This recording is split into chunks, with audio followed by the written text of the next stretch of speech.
Okay, hi everyone. We're going to do Chapter 8, Pathophysiology today.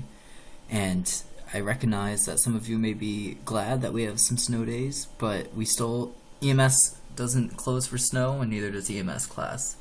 And I figured doing this online on a recorded lecture might be better than making up these hours on an extra Saturday. So forgive me, I've never done a recorded lecture before. So any audio quality or technical difficulties, I've never done this program used to record lectures, but we'll try to make it work. This is a very high yield topic.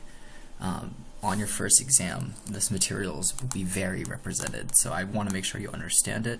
So any questions, just email me at my email right here, okay?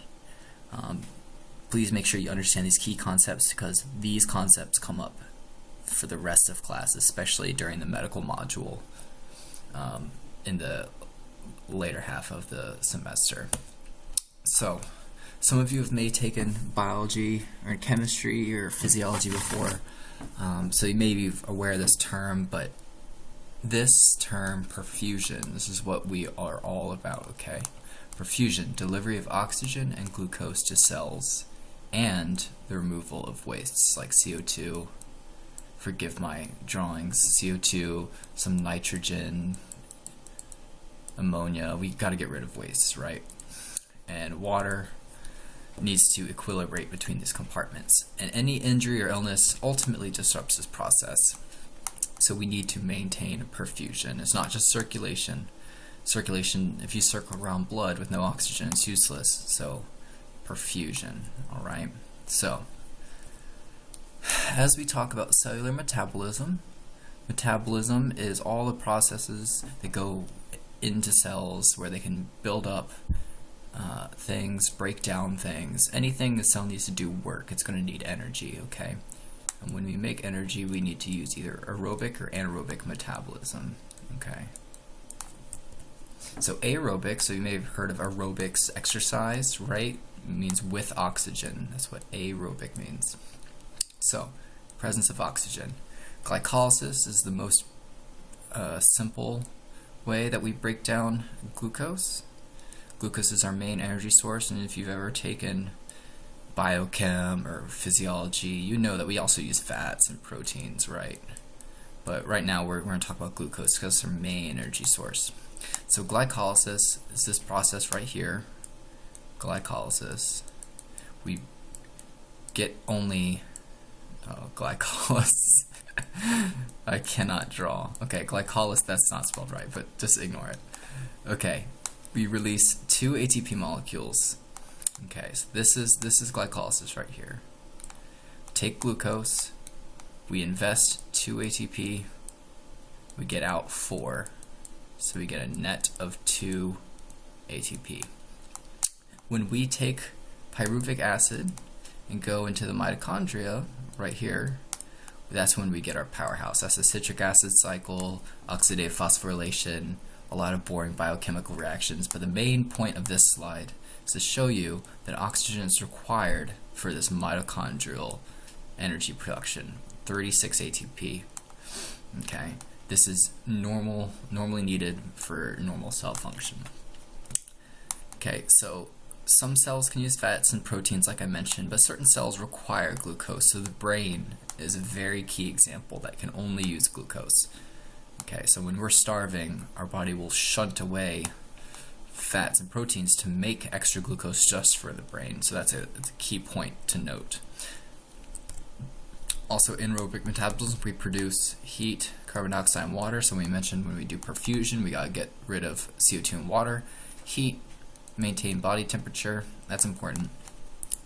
You're trying to stay warm during the winter. This is a great way to do that, right? When we shiver, we're using more energy, so we make more heat. The water is ultimately reabsorbed, and when we need an increase in metabolism, we have to breathe more, right? So our CO2 goes up. How else are we going to get rid of CO2? We can't pee it out, we can't sweat it out, we have to breathe it out, right? Exhalation. Okay, what about anaerobic metabolism without oxygen? Okay, so no oxygen, we can't use the mitochondria, So we only use glycolysis right here. So remember, we only said 2 ATP. We invested 2. We got out 4, which means we have a net of 2. So compared to 36, this is a lot less. So this is not beneficial. Okay, we don't like to do this.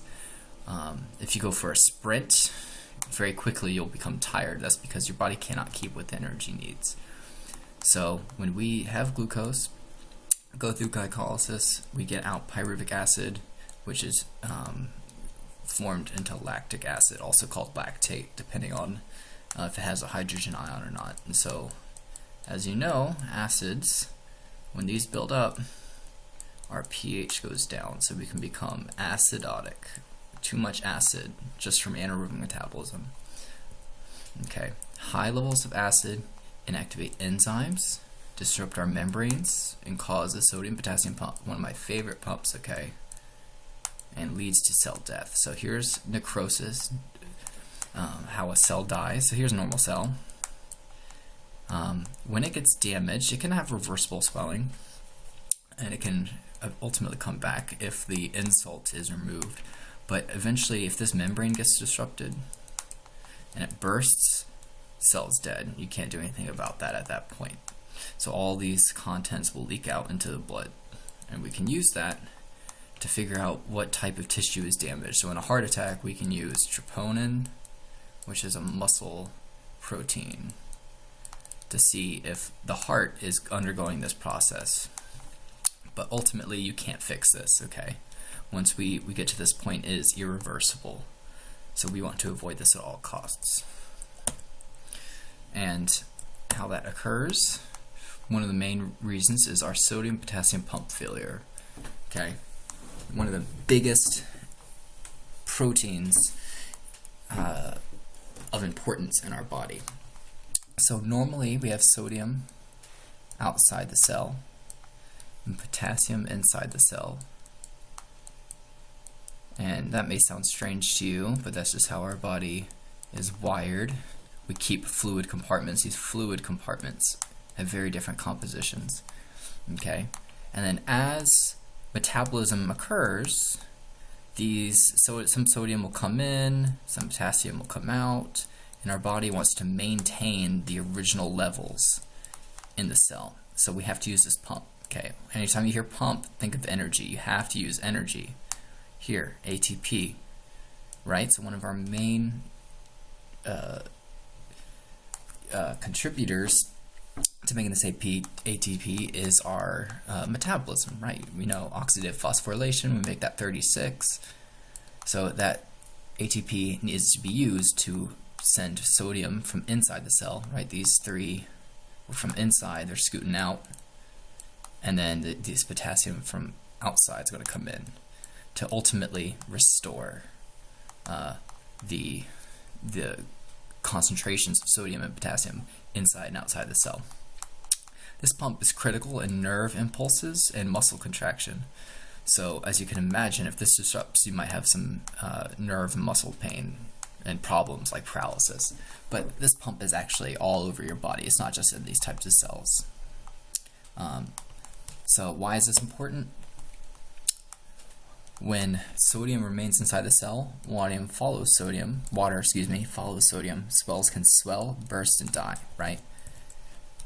Swelling, right? Too much sodium in here, water will come in and swell. And if this swells so much that the membrane starts just being disrupted, that's when you get cell death, tissue necrosis. Okay, so this pump requires energy. That's absolutely essential. Although we make ATP during anaerobic metabolism, is not enough. Not enough. This is my homage to Khan Academy writing all these things, but he has a tablet and I'm just using my mouse. Okay, right? This is not enough. So we need aerobic metabolism, right? We want to avoid anaerobic metabolism. Why is this important? Cell and ultimately organs, right? Organs are comprised of cells. Cell and organ failure results from inadequate delivery of oxygen and glucose, right? If we don't have oxygen, we can't do aerobic metabolism. If we don't have an energy source, we can't also do it either. So maintaining this oxygen delivery and glucose in removal of waste is fundamental to our job in emergency medicine and pre-hospital emergency medicine. So there are a number of components to ensure we have adequate perfusion, right? Perfusion is delivery of oxygen and glucose to cells, right? Just to remind you that. It requires 4 ultimate processes to work. We need to have oxygen in the environment for us to breathe, right? So this looks like, these are tissues. So to be able to deliver oxygen to begin with, we have to breathe it in, so the lungs are here. The blood goes, that's some, oh, okay, I'm not going to try, but these are the lungs, and oxygen will come into the lungs and then scoot down and be delivered to the tissue. Right, here's lungs and bloodstream, that's number 2. Enough blood has to go round and round, so the heart is a pump. Right, the heart is a pump, so this blood just doesn't follow on its own, it has to be used by this heart. Okay, and then oxygen has to be offloaded to these tissues. This also, you should be aware, CO2 and waste are entering and scoot all the way out to be excreted either by the kidneys or the lungs. Okay, so this is known as a Fick principle. Sometimes you'll see an E here. Fick is the same thing. Okay, so first we have to have availability of oxygen in our air. Right, so the air you're breathing right now is 21%. I would encourage you to commit that to memory, okay? It's not intuitive. If you've never taken chemistry or biology before, you may think you're only breathing in oxygen. It's not the case. Most of the air we're breathing is actually nitrogen. I believe it's like 71, around there percent. So only 21% of the air we breathe is oxygen, right? So if you're in a confined space and you're using up that oxygen, over time that will decrease, right? If you're breathing 100% oxygen using our emergency oxygen tanks, that number would obviously be 100%, right? So the composition of the oxygen in the air we're breathing is actually essential for having this availability of oxygen. Oxygen can't just diffuse through our skin. We're not fish or anything like that. Okay, number 2. Put this little E here just in case. Oxygen has to get into the lungs. It requires a couple things. We have to have inspired O2, so that's kind of number 1. Just repeat it again. So here's a little red blood cell on a non-breather enjoying himself with that oxygen. We have to have ventilation of the lungs, and we'll talk about the difference between ventilation and respiration. So here's some cartoon lungs, air's coming in, air coming out. This diaphragm is very important for that process. We'll talk about that later. And to get oxygen into the lungs, we have to have unobstructed airflow, and that's really important. So here's our nose, our mouth, and this is what we call our airway, okay? So we have to have a clear airway. Continuing around that, we have to get into the bloodstream. So oxygen will be, these are in our alveoli, so I believe your homework was to do anatomy and physiology before this lecture, so you should know that our lungs branch about 23 times, and the smallest little space you can get to is our alveoli, and that's where gas exchange occurs. Gas exchange doesn't occur in the trachea, the bronchi, and it only occurs in these alveoli. And it's because these are so thin, right? This is 1 cell thick, and it comes up and hugs a capillary, and that capillary is 1 cell thick. So we have 2 cells right back to back, so oxygen can diffuse into the bloodstream. Okay, we also have a layer of liquid, surfactant. It's not too important, but if you were a premature child, you may have had problems with surfactant. And here's our air in here. Okay, so our blood flow is scooting this way. So we have to have blood in the lungs, blood in these capillaries, right? So we could have a clot. That could be a problem. That's called pulmonary embolism. We could be choking and we could have swallowed something and we don't have air, but we still have perfusion through this area. And oxygen has to be able to bind to hemoglobin. So this is actually really important. So sometimes you'll see HGB, HB, they're the same thing. I prefer this one. But 98% of our oxygen is bound to hemoglobin. Okay, oxygen, and then only 2% is dissolved gas in the blood. I'm just gonna write dis because I can't write all that stuff. So if we have red blood cells that have no hemoglobin, we can only carry around 2% of oxygen that we need. Okay, so hemoglobin is the all-important molecule in the situation. There's no free hemoglobin floating around in the blood, at least there shouldn't be, but it should be all packed into these red blood cells, and that's what carries the oxygen around. That's very important. Okay, so number 3, to deliver oxygen to the tissues, we have to have normal hemoglobin levels. Like I mentioned, we should have normal hemoglobin levels.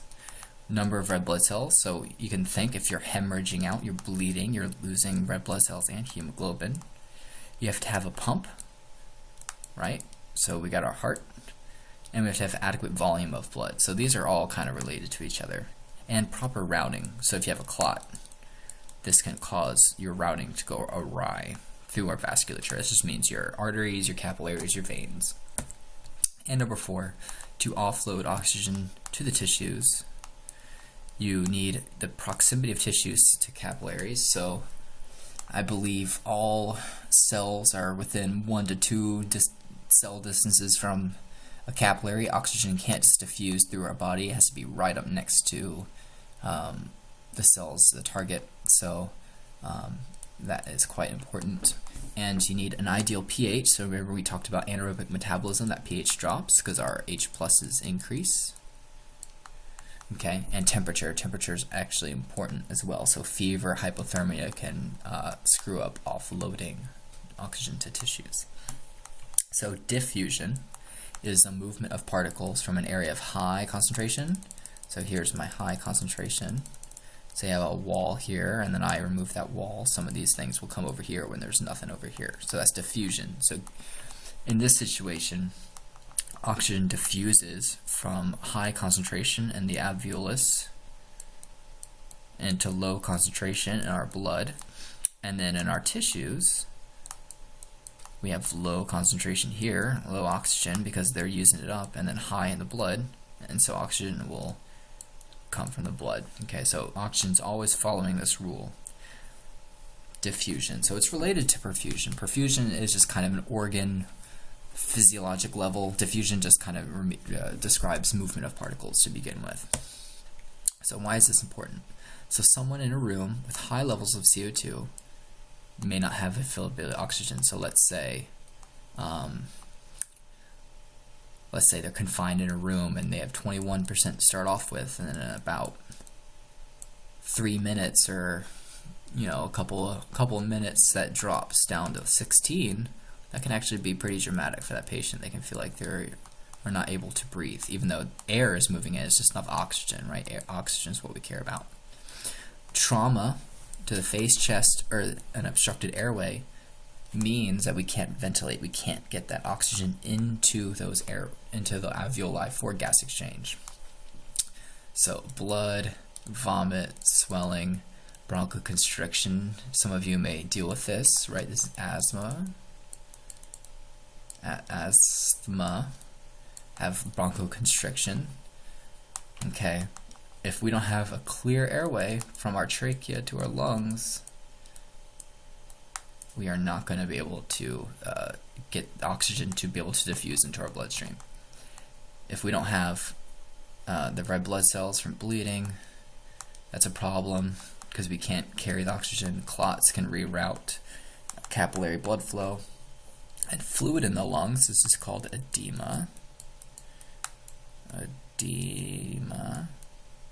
If we have fluid in our lungs, that also impairs diffusion, right? So this, if we have a thick layer of fluid right here, not just surfactant, but maybe some water, plasma, oxygen won't be able to go through that thick barrier. Okay. So now we're going to talk about each one of these things. There's 11 components of adequate perfusion. Okay, so some of these we've mentioned quite a bit, but we're just going to go into a little bit more. So composition of ambient air. Oh. Okay, we already talked about that. Composition of air. So here's what I mentioned. I was 79%. I was 8% off. So here's oxygen, here's our gas that we like, nitrogen, CO2, right? So a little bit of CO2 in the atmosphere. It's mainly nitrogen, but we need 21%. So the air you're breathing right now is 21% oxygen. So a low oxygen environment can result in cellular hypoxia. Can anyone think of a low oxygen environment? Right, so if you're on the top of a mountain, although there's still 21% oxygen at the top of the mountain, the sheer volume of air and the pressure of the air that you're breathing is less. So that would be considered a low oxygen environment. Okay, so this person down here is happy breathing 21% oxygen at sea level. 1 atmosphere is 660 millimeters of mercury. You top of Mount Everest, that number is significantly less, and so 21% of the lesser number is overall less oxygen. So if someone is in a low oxygen environment, we can increase the concentration of oxygen to increase the number of oxygen molecules that the alveoli, blood, and cells get. Oh, go away. Great. Okay, patency of the airway. So this is important. So when we say patent, we mean that air can flow easily in our airways. That's what patent means, open, right? Patent airway. There's a number of things that can mess up our airway. The most common is our tongue, right? Some of you may sleep and some of you may snore at night, so that's your tongue getting in the way of this airway right here. But you can actually have trauma and bleed. You can have some vomit, teeth get knocked loose. You can have a fracture, just some tissue, or maybe you inhaled a box of tissues, who knows. And you can secretion, so maybe you can have a lot of mucus in the this, like a tumor could be an example of some tissue. You have a lot of mucus. Maybe you have asthma, maybe it's allergy season. That mucus kind of increases your resistance in these airways. Okay, so we want a nice clean path into these lungs. This is the esophagus. We don't want to go in here. Okay, the nasopharynx. Okay, so in school I had a 2-hour lecture just on the nose, in which you didn't think there's a lot going on here, but it turns out there is. It's crazy. Okay, usually not a major problem. You can, this would be kind of disgusting, but yeah, you can inhale a little bit of your vomit up into your nose, kind of like, soda, depending on if you laugh or something like that, right? Bone fragments. So this is mainly cartilage, but you can have some. Here's your bone, and you can aspirate, which means that stuff goes into our airways, our lower airways, right? So we could have a nosebleed. Say we have a nosebleed, and then we inhale. That's called aspiration. Okay, but usually this is pretty safe. Our nose, right here, our nasopharynx. Okay, now our oropharynx. Oro means the mouth. So here's our tongue. That's our biggest obstructor, right? You could have a bruise, tissue swelling, a foreign body. Maybe you were eating a pretzel or something. Well, that's something you want to eat, but maybe you're eating a pretzel or a hot dog, or you're a kid and you're sticking marbles in your mouth, right? You can cause a foreign body airway obstruction, right? So I'll draw a little marble. It's like that's a tennis ball, but maybe you inhaled a tennis ball and that's blocking the airway. Air can't go through. These obstructions must be removed immediately, and we'll talk about that later in the class, how to deal with airway obstructions. But this is also ALS can be involved with airway obstructions, so get the paramedics involved with airway obstructions. You also have some tonsils back here, so sometimes over winter break I got some big tonsils because I had strep throat, and that impaired my airway a little bit just because they were so swollen. So maybe you have had experience with that, right? So the stuff can go wrong in the nose and in the mouth. Our larynx, right? This is our voice box, right? Voice. I'm just going to do a box, voice box. So very complicated structure. You don't need to know all of these structures, It is important to note the thyroid cartilage, so that's your Adam's apple for guys, less prominent in females, right? Here's this thick cartilage. This is very important, this cricoid cartilage. So you'll note this is the anterior, this is the posterior. So on the anterior view, you can see this cricoid, but on the back, you see that it connects. All your tracheal cartilages do not, they're C-shaped. The cricoid is the only circular shaped cartilage, so this is an important landmark to know. Also, we have to give deference to our epiglottis that covers the tip of the opening right here. It covers it when we swallow, so we don't aspirate our foods. Okay, so our epiglottis, right, important. So this can get occluded. This glottic opening right here, it's a little hard to see, but this is like kind of circle, and down into there is our trachea. So this whole thing can spasm, right? There's muscles all over this. Those can spasm and shut off. So if you maybe had water splash the back of your throat, and you kind of have this tightening in the back of your throat, very uncomfortable. That would be a laryngeal spasm. You actually get a fracture, which is a little confusing because you don't really fracture cartilage, but we still use the same term. So this cartilage can get broken. Usually we talk about bones. And then you can have a foreign body in this glottic opening. So let's say you're eating that tennis ball or that marble and it inhales and gets stuck right here. That would be a foreign body at this opening. So we mentioned our epiglottis. So this is the view you would have if you were intubating someone. So this is kind of backwards. So you'll learn this when we do intubation during the class, but this is what you would look like if you were to imagine your friend is laying down on a bed and their mouth is open off the edge of the bed, and you're looking down into the mouth. This is what you would see. So the tongue is up here. So the eyes would be up here, the back of the head is here. So the tongue starts here and goes back here. So you would see this tip of this epiglottis right here, and this is our glottic opening. These are our vocal folds. Here's our epiglottis that would cover this glottic opening. Okay, so when you're a paramedic trying to intubate, this is what you're looking for. You're trying to shoot a tube right down there. Okay, this epiglottis can get inflamed. Epiglottitis, itis, in kids is an airway emergency, and we'll talk about that when we do pediatrics. So we also swelling, infection, injury, and then the tongue muscles the tongue can fall back and block it. Okay, this is great. Okay, so we'll talk about jaw thrust, chin lift later in the class.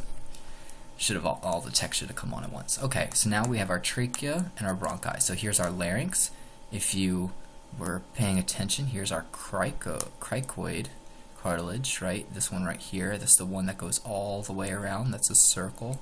All of these tracheal cartilages are semicircles, or C-shaped. Okay, so our trachea branches a bunch of times to our bronchi, then to our more bronchi, then more bronchi, and bronchioles, and then you have to memorize all of these if you go further into medicine, which is a pain in the butt. But basically, as we are branching more and more and more, we increase our surface area, so we can have lots of numbers of alveoli for a gas exchange. That's the main point here, okay? All this branching. So any point along this path, you can have secretions like mucus, blood, vomit, food particles, bone. These would block airflow. So you can imagine an obstruction here is less serious, right? Because maybe we just screw up this part of the lung than an obstruction here, right? This would be worse. Now both lungs are affected. Here, just a section of the left lung is affected. So very variable on the severity. So we're going to do a little test yourself. What do you know? So, an airway not obstructed by blood, vomit, secretions is considered. Okay, so an airway that is not obstructed by anything. What's that term we use? It's called a patent airway. Patent, same thing. Or an open airway. Patent just makes you sound a little bit fancier. Obstruction, tongue, foreign bodies, tissue swelling. Hematoma is just like swelling, a collection of blood underneath the skin. Vomit occurs. Where do these things occur? So most of these can occur all over the airway, but here's the trick, right? So this would be in the oropharynx, the upper airway, yeah, oropharynx. So just to be clear, this should be covered in physiology. But the upper airway is the nose and mouth all the way to the glottic opening, and then the lower airway is from the glottic opening all the way to the alveoli. Okay. Swelling, infection, or injury to the epiglottis may occlude the what opening?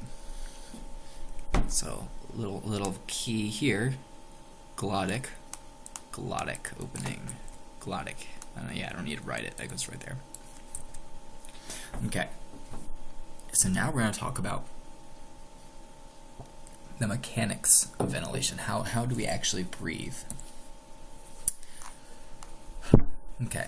So the thoracic cavity. So if you were to scoop my lungs out, and this is all empty space, that's what we refer to as the thoracic cavity. But I would not be happy if you did that. So we're going to put my lungs back in, and we're going to look at the whole system together.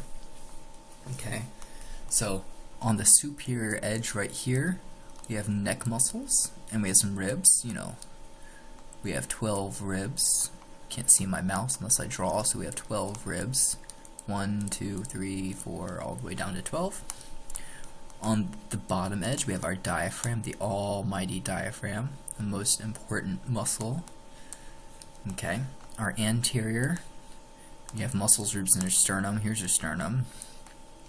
Posterior, you have more muscles, vertebrae, and ribs. So the ribs are a circle, and then our pleura. So this is an important point. So we have two pleurae.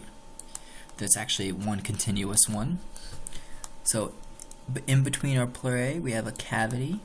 Then your visceral pleura is on the lung tissue itself, and the parietal pleura is on the chest wall itself.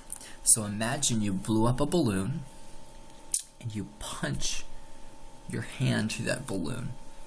The balloon that is touching you, it would be your visceral pleura. The balloon surface area that's touching you would be your visceral pleura. The balloon surface area that's not touching you and touching kind of the outside world is your parietal pleura, and the air in the balloon itself at that point is your pleural cavity. Okay, so of course in that pleural cavity of the balloon it's air, but in our pleural cavities it's a fluid, right? So that fluid is actually very important to keep these two membranous layers kind of attached to each other. This cavity must be intact, and we'll talk about some pathology when we do not have an intact cavity. Okay, so from this slide I would know what pleura are conceptually and know this point. Okay, so ventilation is the physical movement of air in and out of the body. Okay, this is based on Boyle's law. You see, you never thought you could escape general chemistry, but here it is. Do you remember this? P1V1 equals P2V2. This is super important. You don't need to know the physics and the math behind it, but conceptually this is very important, right? The volume of a gas is inversely proportional to the pressure. Okay, so if I increase the volume of my chest cavity, I must decrease the pressure inside that chest cavity. This is inhalation. Okay, active inhalation here on the left. When I flatten my diaphragm out and my ribs contract out, this whole cavity gets larger in volume, which means that the pressure inside is decreased. This means that air is drawn in, air is inhaled to this system. Typically, this is an active process, right? Every situation, this is an active process. You have to expend ATP to contract this diaphragm. This is a muscle, right? This is a skeletal muscle. You have conscious control of it. So you have to use energy. This is an active process. In healthy individuals, exhalation is passive. You don't contract muscles to exhale. You just kind of relax your diaphragm. However, if you have increased work of breathing, you actually may need to use muscles in order to decrease the volume so you can increase the pressure, right? So increased pressure, positive pressure forces air out of the mouth. So you can use your abdominal muscles, your abs here, to contract, which would help propel the contents of your abdomen up into this area to decrease the volume. So inhalation is always active. That's key, unless you're being ventilated by a machine or something like that. Healthy individuals is always active. Exhalation is usually passive, unless you're like going on a run or you're sick in some sort. Then you actually have to have active exhalation.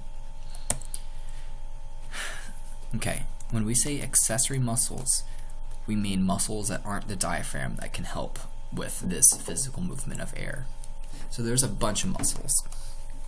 Breathing takes a lot of energy, right? If you don't believe me, go to someone who has COPD or emphysema and isn't able to walk a couple of feet without stopping to take a breath, and they still feel exhausted after breathing. Okay, accessory muscles help with breathing if you're sick and you need that. You need to increase your work. Okay, so here's the main ones. The sternocleidomastoid, this thick muscle on the side of your neck. It's pretty easy to see on people. So it's kind of a crappy name. Well, it's not a crappy name. It's a long name. And it tells you, it's not it's actually a really good name. It tells you where it is. It's on the mastoid bone right here. It's on the sternum right here. And on the cleido, that means clavicle right here. So it's actually a very good name, but it's just a long name and kind of a mouthful to say. And then we also have chest muscles. Okay, so our pecs, everyone wants to work out their pecs. That can help you with breathing. We have the pec minor inside. Well, that's a major, sorry, this is a pec minor, yeah. And then serratus anterior, you can't really see. You don't need to really know this. Just know that some of these muscles on the top of the neck help with breathing, with inhalation. Okay, so injuries that prevent the chest wall from expanding negatively affects ventilation. So if I have a fractured ribs, for example, a fractured clavicle, that could impair my ventilation. Some accessory muscles of exhaling. So we said this, right? This is key. Normally passive, but can become active if need be. When you're active, you're requiring energy.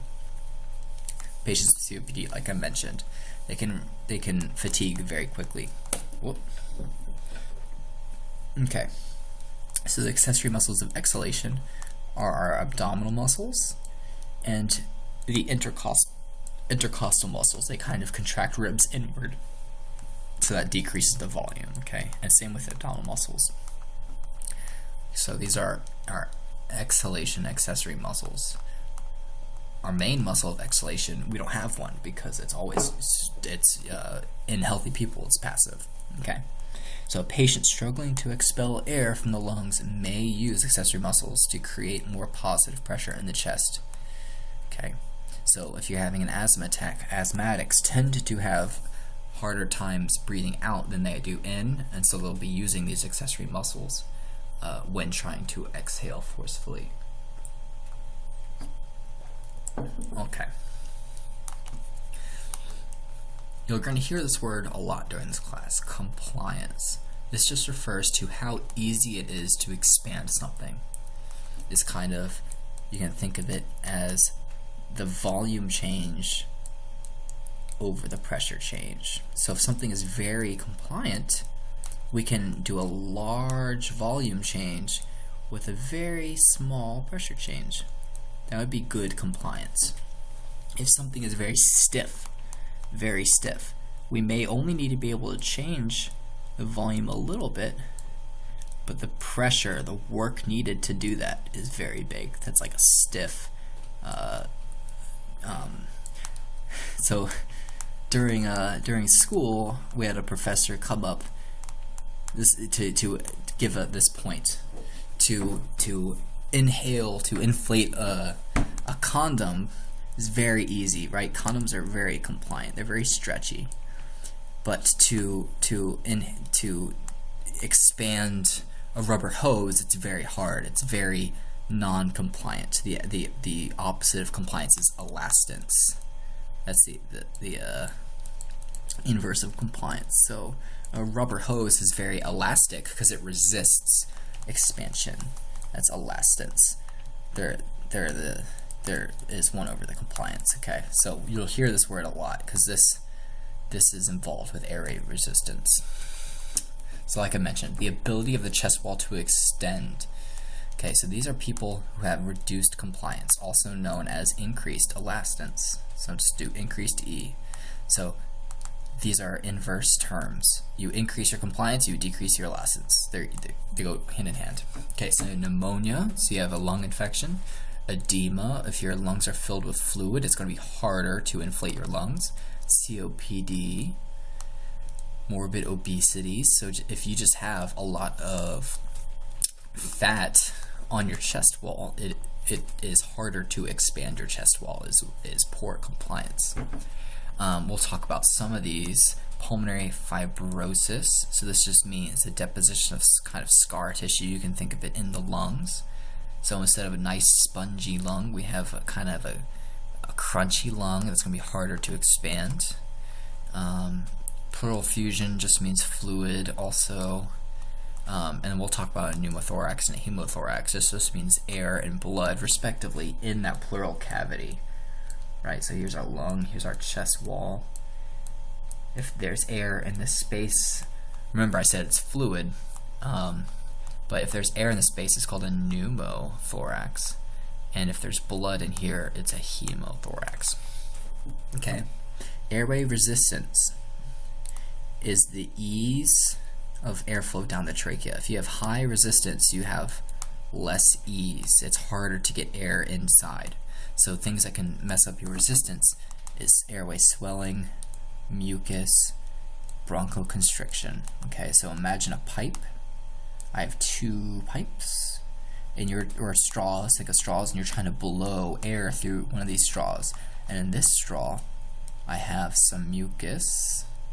Probably wouldn't want to put your mouth on a straw with mucus in it, but for sake of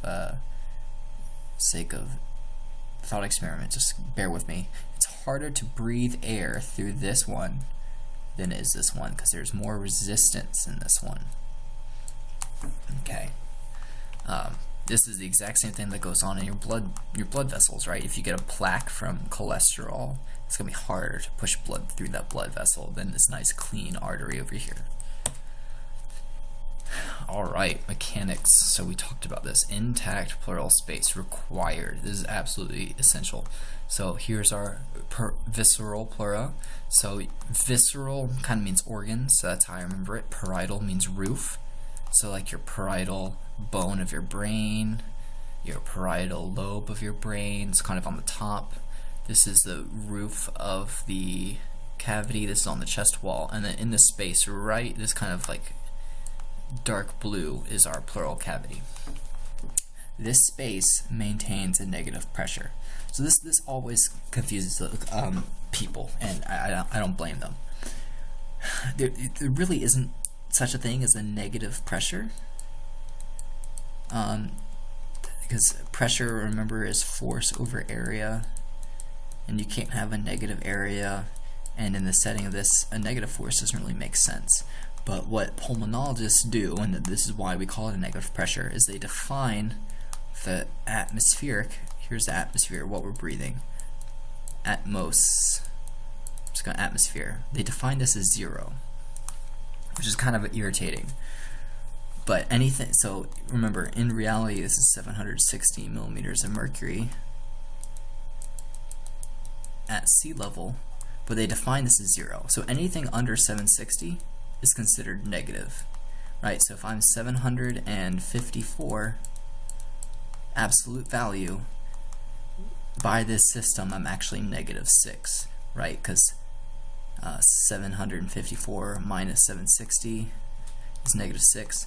So if my pleural cavity was 754 millimeters of mercury, we now redefine that and we just say it's -6 because it's relative to an atmosphere being 0. Okay, so in this space, this pleural cavity, we always have a negative pressure. That is very important. Always a negative pressure. Always, always, always. So it's always less than atmospheric, and that kind of sucks the parietal pleura and sticks it to the it sucks the visceral pleura and sticks it to the parietal pleura so that this lung doesn't collapse. Okay, so a break in this continuity of this parietal or visceral pleura will draw air in, right? Because it's at a negative value compared to atmosphere. So if I get shot right here and I burst open this parietal pleura, the pressure out here is bigger than the pressure inside. So the pressure outside is bigger than inside, so air will flow in. And you can imagine air flows in. This is called a pneumothorax. So this is what I mentioned. So air comes in, it actually collapses this lung. So that's why this cavity, this area has to be remained intact, because we normally have a negative pressure compared to the outside, which is positive or 0. Okay. So respiratory compromise is associated with mechanics of ventilation. We're still talking about this, right? Minute ventilation is a mathematical term. You'll see it described as V with a little dot on top of it. Minute ventilation. The amount of air moved in and out of the lungs in 1 minute. Okay, so minute ventilation right here. I would know that if I were an EMT student, I would know this formula. Okay, minute ventilation is tidal volume, the volume of air inhaled with each breath, times the frequency, how many breaths per minute.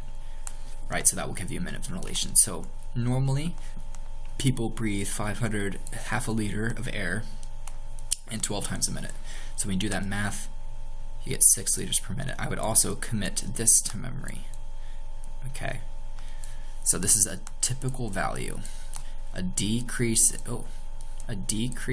in this can lead to hypoxia. That means low oxygen delivery to your blood. Very important. Okay. Alveolar ventilation. This is also important. So you may think this the buck stops here, but it actually doesn't, right? So the amount of air we breathe, all 500 milliliters in this normal breath, don't reach our alveoli. So this is the air that reaches our alveoli in 1 minute. And thankfully this isn't too much complicated, but it's our tidal volume, so we said this is 500 minus dead air space. So dead air space is air in our lungs that don't contribute to gas exchange. That's about 150 milliliters. Okay, so that's why knowing this depth of breathing is as important as the rate. Because if I'm breathing, this is just a spirogram. You do not need to know this. This is a little extra, but this is kind of a tidal breathing. So imagine this is 500. If I start breathing 300 milliliters a minute, but I'm still breathing 12 times a minute. So if I did 300 minus 150, I'm actually breathing a lot less, because all that 150 is not getting to my alveoli. So I'd be breathing 150 times 12, which, oh, that's a 2. That would be, oh Lord have mercy, 300 plus 1500, that'd be 1800 liters a minute. Excuse me, milliliters a minute. That'd be 1.8. Right. So not good. I probably did that wrong. So yeah, 12 times a minute. That's right. So do a little exercise. Who has better ventilation? Someone 300 at 30 or 500 at 16? I'll give you a quick 30 seconds to come up with your bets.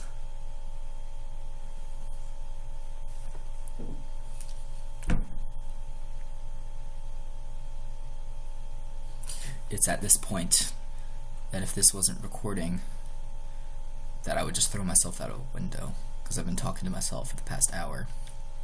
Great, okay. 300 minus 150, did you remember to do this? For alveolar ventilation, 4.5, 5.6. So this person, even though they're breathing less frequently, they're breathing deeper, so they actually have better ventilation. So, if someone has low volume or rate that is too low, so our frequency of breaths, what should we do? So we haven't really talked about this, but you're going to intervene. You're going to ventilate the patient. You're going to use what's called positive pressure ventilation. You're going to use a BVM, a bag valve mask, to breathe for them. Okay, so when we teach you how to assess patients, and you need to assess their B, so we talk about ABCs, we have airway, breathing, and circulation. When we're assessing breathing, you must do both tidal volume and rate. That is absolutely essential, because as we talked about back here, someone could have a good rate but a poor tidal volume, and their ventilation would suffer for that. So you have to assess both. True or false? Alveolar and minute ventilation are the same. You should reflexively say no. And why is that? Because we have dead space, right? Dead. That space is dead to me. It's useless. It's not doing anything. All it's doing is blowing out hot air. Okay, it's just sitting there. Okay, anatomic areas in the respiratory tract where air collects during inhalation, but no. Oh, right. You should. There we go. So easy, right? Anyone can be an EMT. Golly. Okay. A patient who breathes faster is getting more oxygen. So this is kind of tricky, right? False. Someone who breathes faster may not necessarily be breathing the depth, right? Depth is important. So although you may double your rate, just because you double your rate doesn't mean you halve your tidal volume, but there is a relationship, right? It's harder to breathe very deep and very fast. So typically when you hyperventilate, you are also decreasing your tidal volume, and your the amount of air that actually gets to your alveoli and your tidal volume is what the variable that matters there. So the shallower you breathe, the less air is actually getting to your alveoli. So this is actually kind of tricky because it just tells you a frequency, but be aware that just, in normal terms, if you start breathing faster, you do breathe shallower. So always assess depth, tidal volume, depth, and rate. I'm sorry for drawing all over the screen, but my cursor is not on the recording, I don't think, so you don't see it. Okay, so number 4, regulation of ventilation. So how do we know when to breathe? So it's all about chemoreceptors. Chemoreceptors. So receptors in our central nervous system and our vascular system that detect chemical change. And that chemical change, this is very important, okay? This is if I were an EMT student, I would know this. Those chemoreceptors detect pH, CO2, and oxygen in both arterial blood and CSF. Okay, CSF. That's the fluid that's circulating in your brain that's separate from your blood. And we also check our blood. So this is a little busy slide, but here's our central. So in our brain, so we said CSF right here. Our medulla oblongata. So who's that guy from Jimmy Neutron? Was it Shane? Did I just make that up? But he said this was his favorite part of the brain, the medulla oblongata. We always call it medulla. That's extra to call it both. It detects CO2 and pH. So let's see if we can make sense of this. So here's this looks like a, yeah, here we go. Here's our brain parenchyma, so our brain tissue. We have this cavity in here filled with CSF. and then we have a capillary right here, and this is kind of our blood-brain barrier. Blood doesn't really scoot out here. Gas has to though, but because it can. But big things can't scoot there. That's why it's always hard to treat brain disorders with drugs, because this blood-brain barrier is very tight. But gases can cross. Okay, so these chemoreceptors right here detect CO2 and pH change. Now these are our peripheral chemoreceptors over here, and that's located in our carotid body. So that's just a piece of tissue in our carotid arteries down low in the neck, and our aortic body, so in our aortic arch. These detect oxygen change, okay? And they will send information to the medulla. So here we're in the medulla already. Here we send information to the medulla. So all of it is coordinated in the medulla. That's kind of important to know. Okay, chemoreceptors. Central, like we said, that's in the brain itself, in the medulla itself. Those are changes to CO2 and pH. Okay, pH is a reflection of CO2. So if you remember your famous H2O plus CO2 goes to carbonic acid, H2CO3, and that breaks up into acid and bicarb, HCO3 minus, right? So when you increase your CO2 levels, when this increases, you make more acid. So these two are related. That's very important to know. You don't really talk about this. We don't talk about this in the EMT class, but I think knowing this background actually really does help, right? This famous equation right here, this is carbonic anhydrase, carbonic acid, bicarb, acid, carbon dioxide. So if you increase CO2, you increase H+.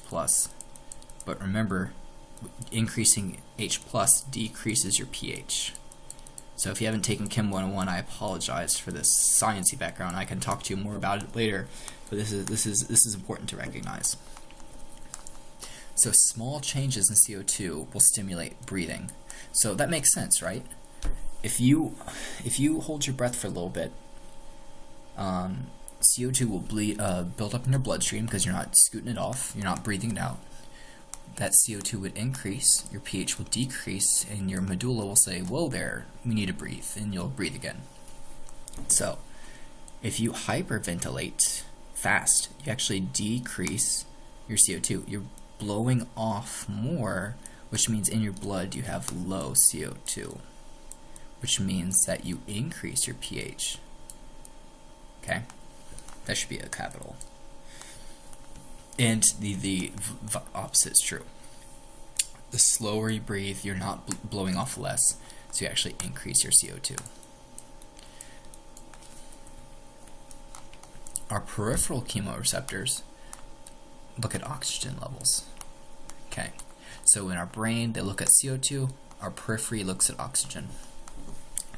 Low levels of oxygen stimulate respiratory center to breathe. So these two centers work differently. Central look at high CO2 as a stimulation to breathe in the central, so I'll say CNS. And then in the periphery we use low oxygen. And that should make sense, right? If you hold your breath, you're both going to have low oxygen and high CO2. Sorry, this should say periphery. PR. Per. Okay. Both of these will stimulate you to breathe.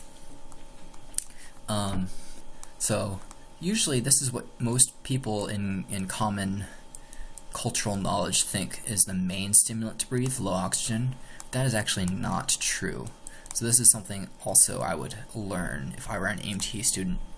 We don't use this stimulus unless we are very hypoxic. Okay, so all of us right now, unless you have been holding your breath for the past 3 hours to see if EMT class would be canceled because you were nervous about it, you're using high CO2 in your central nervous system for brain stimulation to breathe. This is our main drive. This is called hypercarbic drive. Hypercarbic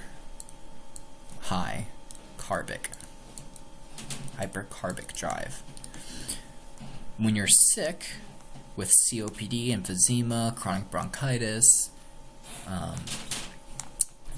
very intensely sick like that, you actually use hypoxic drive. Hypoxic drive, which is what this is, low CO2. So all of us right now are using hypercarbic drive. That's very important. Okay. So we regulate chemoreceptors. Some thinking. So oh god. Okay. What will happen to respiratory rates if CO2 is high? You quick to say we will increase. And what is this called? When we increase rate and depth, we're increasing both our minute and our alveolar ventilation.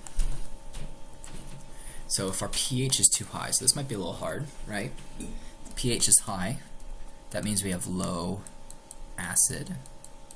When we have low acid, we have low CO2. So we need to retain some of the CO2, so we're going to breathe less. We're going to decrease our breathing. Here we go. This is what I was talking about earlier. Hypercarbic and hypoxic drive. CO2 levels are more important. This is very counterintuitive. Okay, most people think we use oxygen levels to breathe. That's not true. We use CO2 levels. That's because CO2 is so closely linked with pH, and our body wants to regulate breathing and pH, and so we use that. Okay. Here we go. Hypercarbic drive and hypoxic drive. Okay, this is I don't know how to say it enough. We've had like 4 slides on this, right? Hypercarbic drive, normal breathing on CO2 levels, versus hypoxic drive, low oxygen levels. So this is why this occurs. If you chronically have high CO2, so let's say you have COPD, you have obstruction in your airways from destruction, you smoked for 40 years, it's harder to have gas exchange, and so you chronically have high CO2 in your blood. Well, these receptors in the CNS, right, the CNS, they'll peace out. They'll say, we're not needed anymore. CO2 is always high, so we're going to switch to low oxygen levels, because that's a more accurate indicator of breathing status in these sick patients. Okay, so this is very important.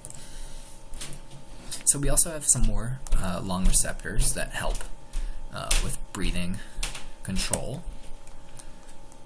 And you just need to be aware of these. The intricacies is a little extra, but these just help kind of regulate respiration. So we have irritant receptors. So you've probably inhaled dust or something like that stimulates cough and bronchoconstriction. So that's the kind of receptor.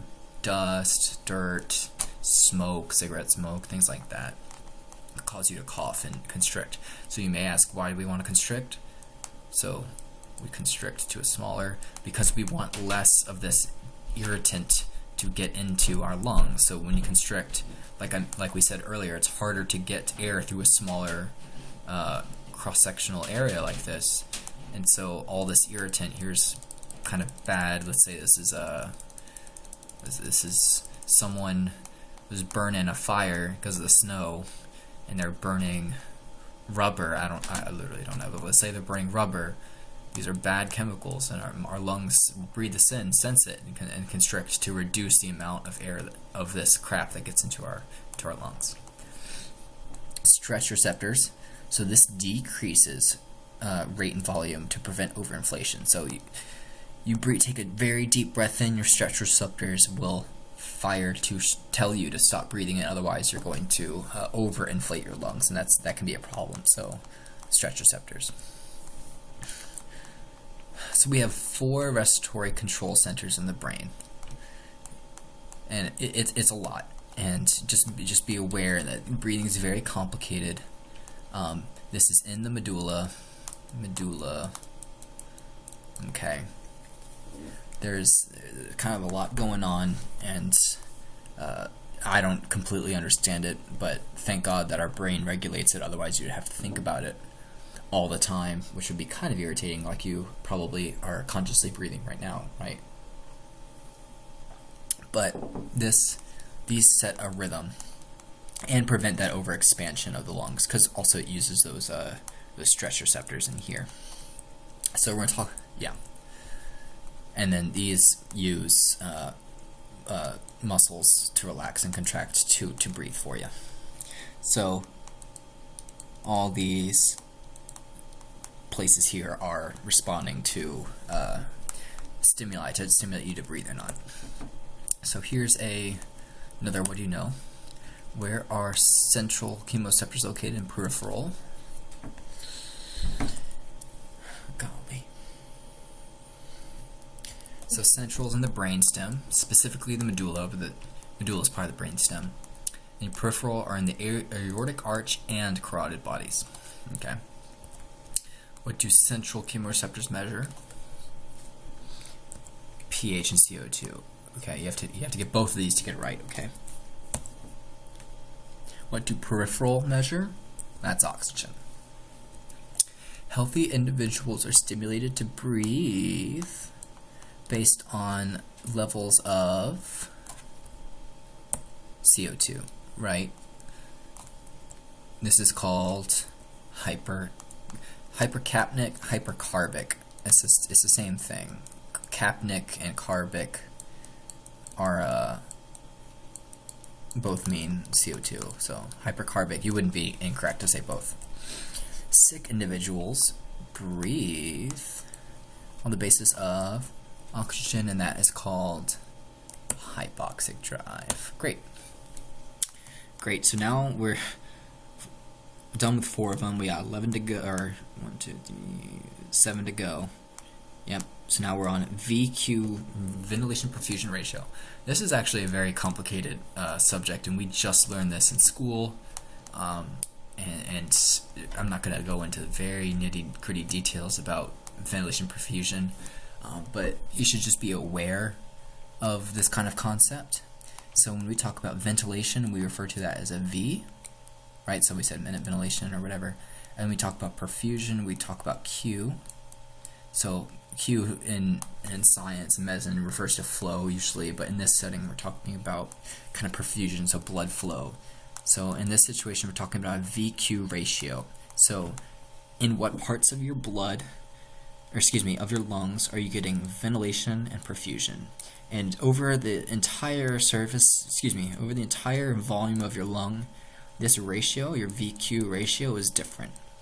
And I really don't want to go into the details about that because it's kind of complicated. But this is called mismatching. Okay, so here's an example. So in your airways, you could have a block, and in your VQ ratio, you're not being ventilated here. So V equals 0. You see this air is kind of like Carolina blue. We have a block, so we inhaled this black marble, or who knows what that is. So your VQ ratio in this area, so 0 divided by any number would be 0. So this would be a VQ mismatch because these numbers don't match, so we get 0. Here, we get a VQ. We'll have a number, okay? So we have oxygen coming in, we have adequate blood flow. So we have a good number. Here, we have air coming in, but if you look at this kind of venous blood, so this is what? So this is incorrect. Okay, so this is wrong. Okay, so this should be arterial blood. So our pulmonary artery is what sends blood to, and then our our pulmonary vein return blood. So this is just bad. Okay, so pulmonary arterial blood, which is low oxygen, that's why it's this dark.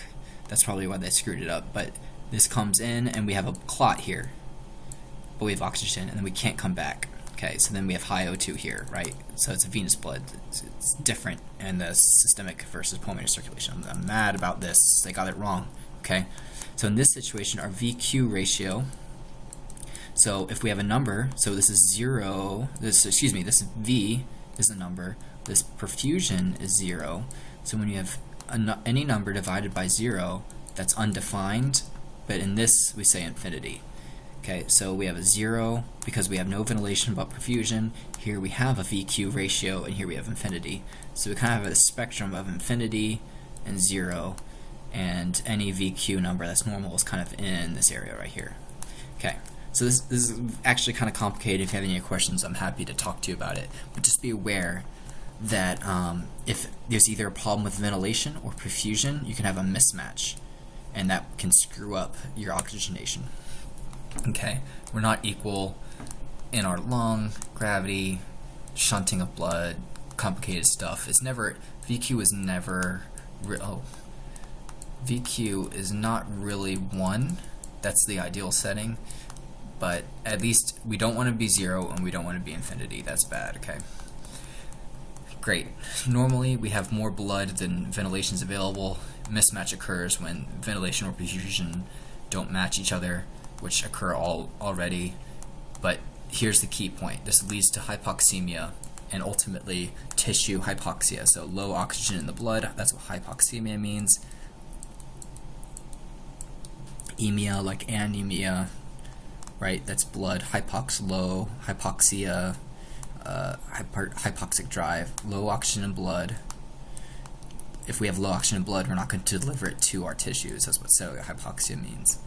Okay, so this concept is very complicated, so just be aware that normally our body tries to match the ventilation in our lungs and the perfusion of our lungs, but problems such as no ventilation in a part of your lung, like you inhale something, or like a pneumonia or something like that, where your lungs filled with fluid in one area and you don't get ventilation, right? Or a perfusion problem where you have like a pulmonary embolism, a clot, and you're not perfusing an area that's ventilated. That big mismatch can cause a problem.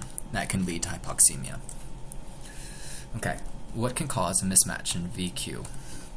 So ventilation, so some things we mentioned. You could have a blockage. You could have trauma, so blood in the airway. You have asthma, so that can screw up your ventilation. Swelling, respiratory illness, tongue. So that's kind of an airway blockage. Perfusion, that would be like a clot, blood loss, low blood pressure. So if you're not to your whole lung, if you have low blood, you're not going to deliver blood to all of your lungs. So that would screw up your VQ ratio. Okay, so in summary, inadequate delivery to cells can be due to both of these.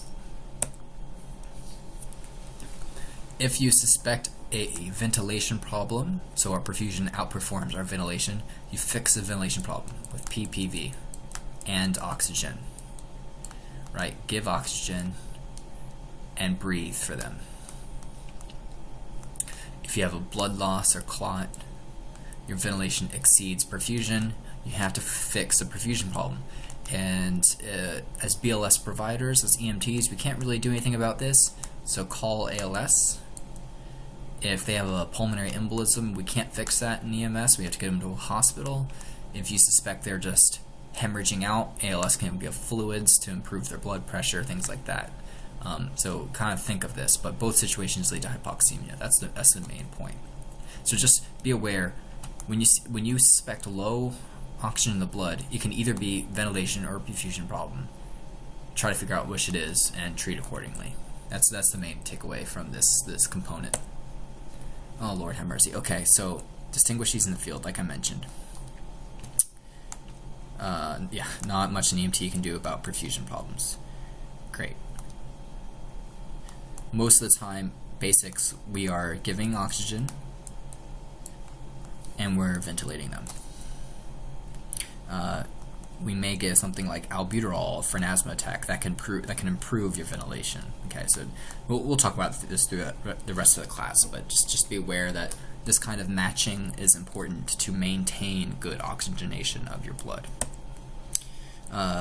This is an online recorded lecture, so you can take a break whenever you want, but if you haven't taken a break yet, here's a good time to do so. Great.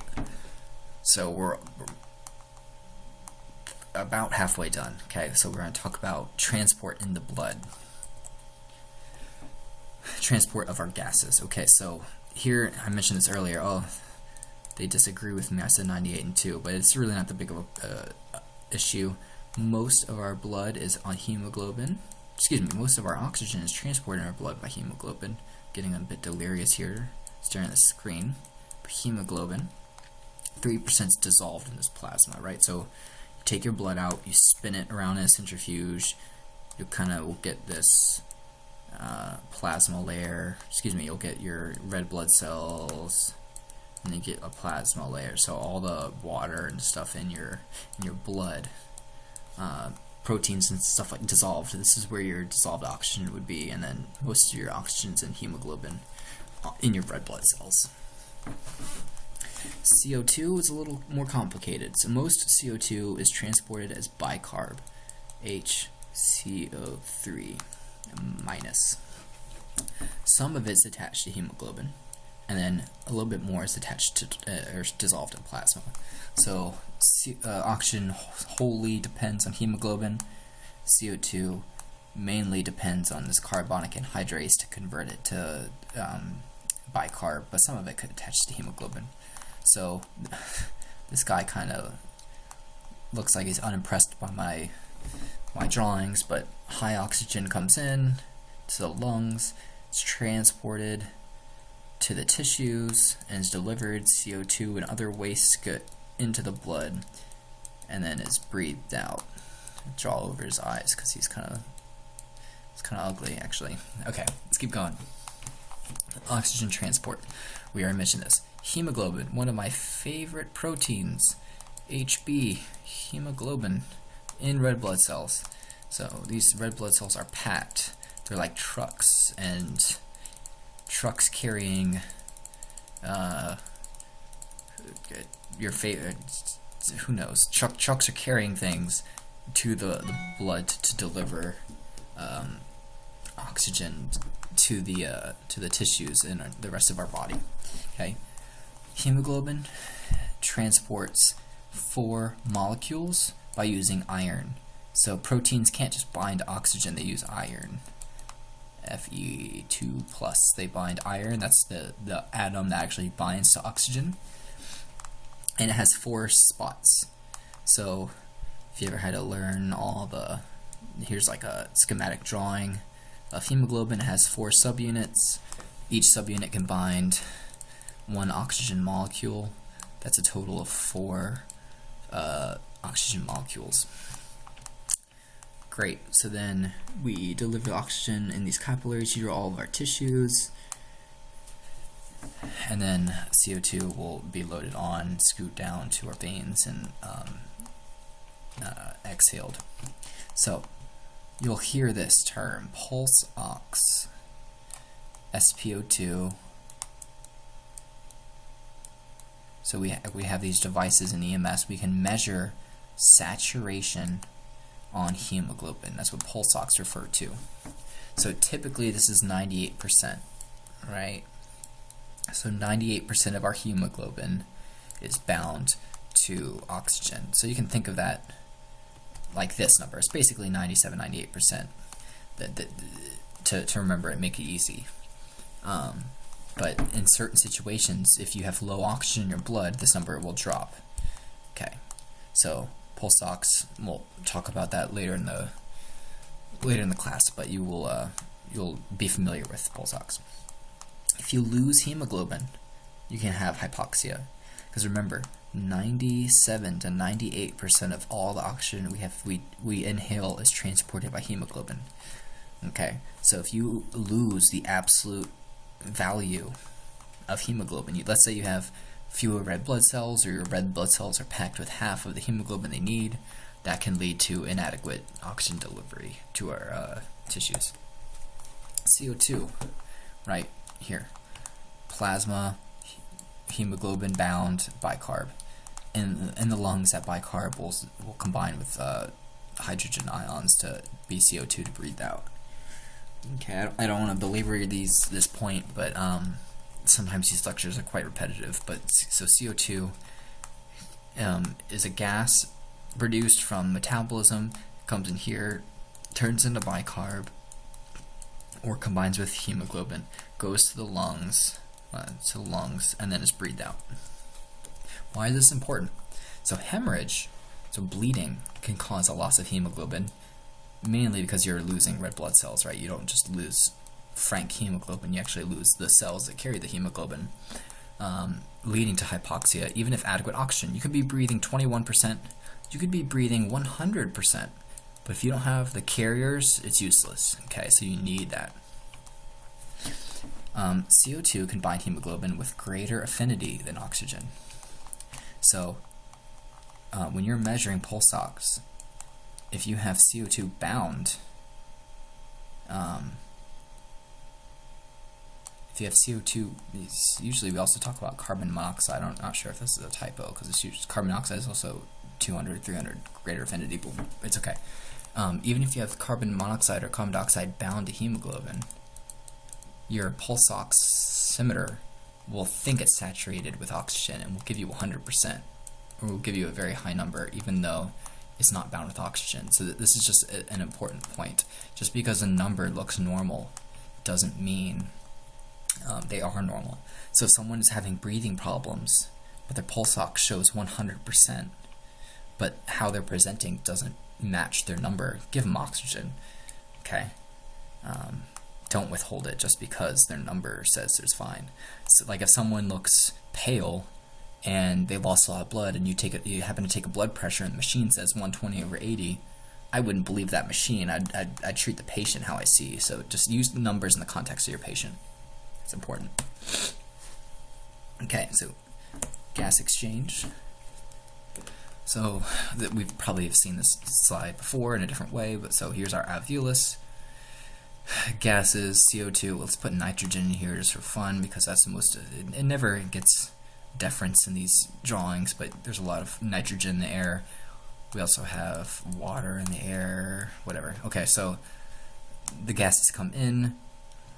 Here's our pulmonary arteries turning into capillaries. So remember, artery is away from the heart, and in the lungs is deoxygenated. That's why that drawing got it wrong, the other that I was mad at. But okay, so pulmonary artery, capillaries.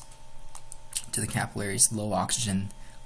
These red blood cells are blue. That never happens, but that's just a figment of our imagination. Blood's never blue.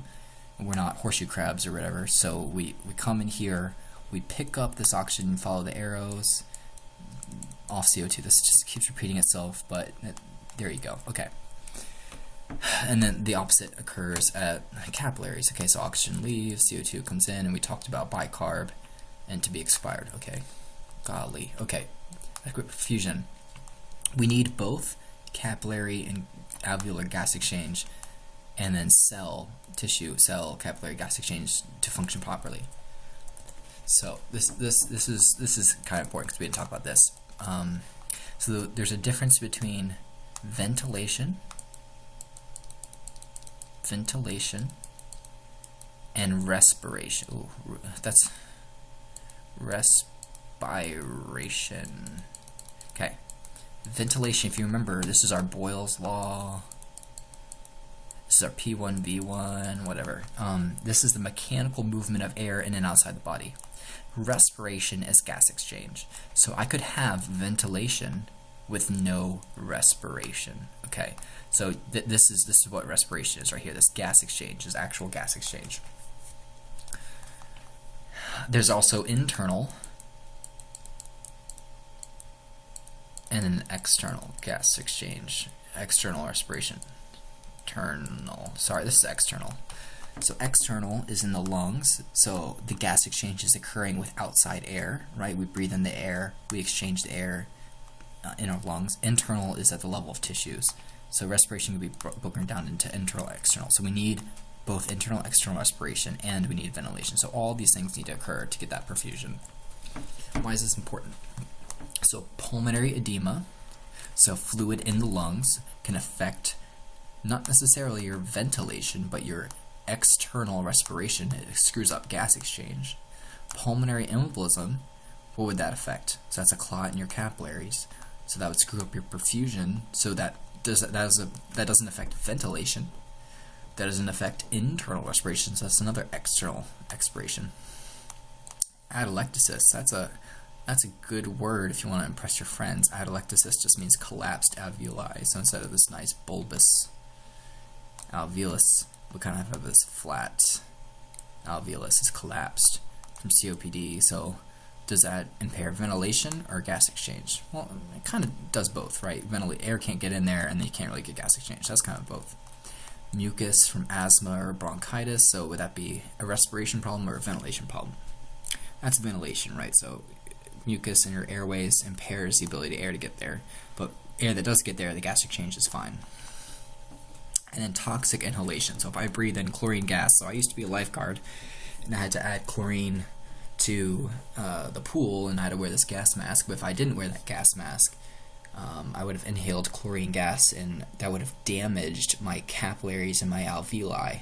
So that would screw up with my gas exchange. Luckily, I don't lifeguard anymore, but God bless. Okay, so cellular gas exchange can be affected by the breakdown. So that would be like our trauma, acid in our lungs, chlorine gas. Oh, sorry, this is in our cells of our tissues. So like, you punch me in the leg, that could affect my gas exchange a little bit. Maybe stick a knife into my femoral artery, and then everything downstream doesn't get blood flow. There you go. Okay, and inability of mitochondria to work. So cyanide is a mitochondrial poisoning. Cyanide, I believe it's a negative charge, but that can screw up your mitochondria. So remember, why are mitochondria important? That's for our aerobic metabolism. Aerobic metabolism. That's why it's important. Always treat the patient, not the monitor. This is key. It's easy as an EMT student to look at your numbers, because that kind of gives you a little bit more concrete data to work with, instead of that kind of subjective clinical judgment of looking at the patient, but that comes with experience. So always treat the patient. Don't withhold oxygen. So another, what do you know? Oxygen and CO2 diffuse into and out of the bloodstream through a process called, what's that process? Diffusion. Right? What's that rule? You should never define a word by using the word. God bless. Okay, let's keep going. So gases move from an area of what concentration to what concentration? So this is diffusion. This is true of pretty much everything in the world. High to low. High to low concentration. So imagine you're cramped on a bus, and as soon as that door opens, you want to get the heck out of that cramped bus. You're diffusing, right? Same with oxygen, same with everything else. Here we go. If you get this wrong, I'm gonna cry. So it's hemoglobin. Pulse ox, saturation, number of what molecules carry. So great. Iron, right? Remember iron, Fe. That's a Fe 2+. 2+ is important. You can ask me why. If you have 3+, it's bad, but it's Fe 2+. Great. Now we got blood volume. This is kind of a disturbing picture, but these are like the relative blood volumes of people. So this woman who's going swimming, I don't know why she's in a swimsuit, but she's 2 2-liter bottles, so that's 4 liters. Okay, this child who's got a nice watch, he's about 2-liter bottles. It's also, his shirt's a little big for him. This seems to be his waist, but his little baggy pants. Weird grin. This baby is very concerning. Maybe he turned it to be that guy, but this is a can, a soft drink. Okay, so it's not important to memorize this, but it may help you in future. 70 milliliters per kilogram. This is funny because these are pounds, so I can never remember the difference, but it's, I think 1 kilogram is 2.2 pounds. That's right. So that might be useful to commit to memory. 1 kilogram is 2.2 pounds.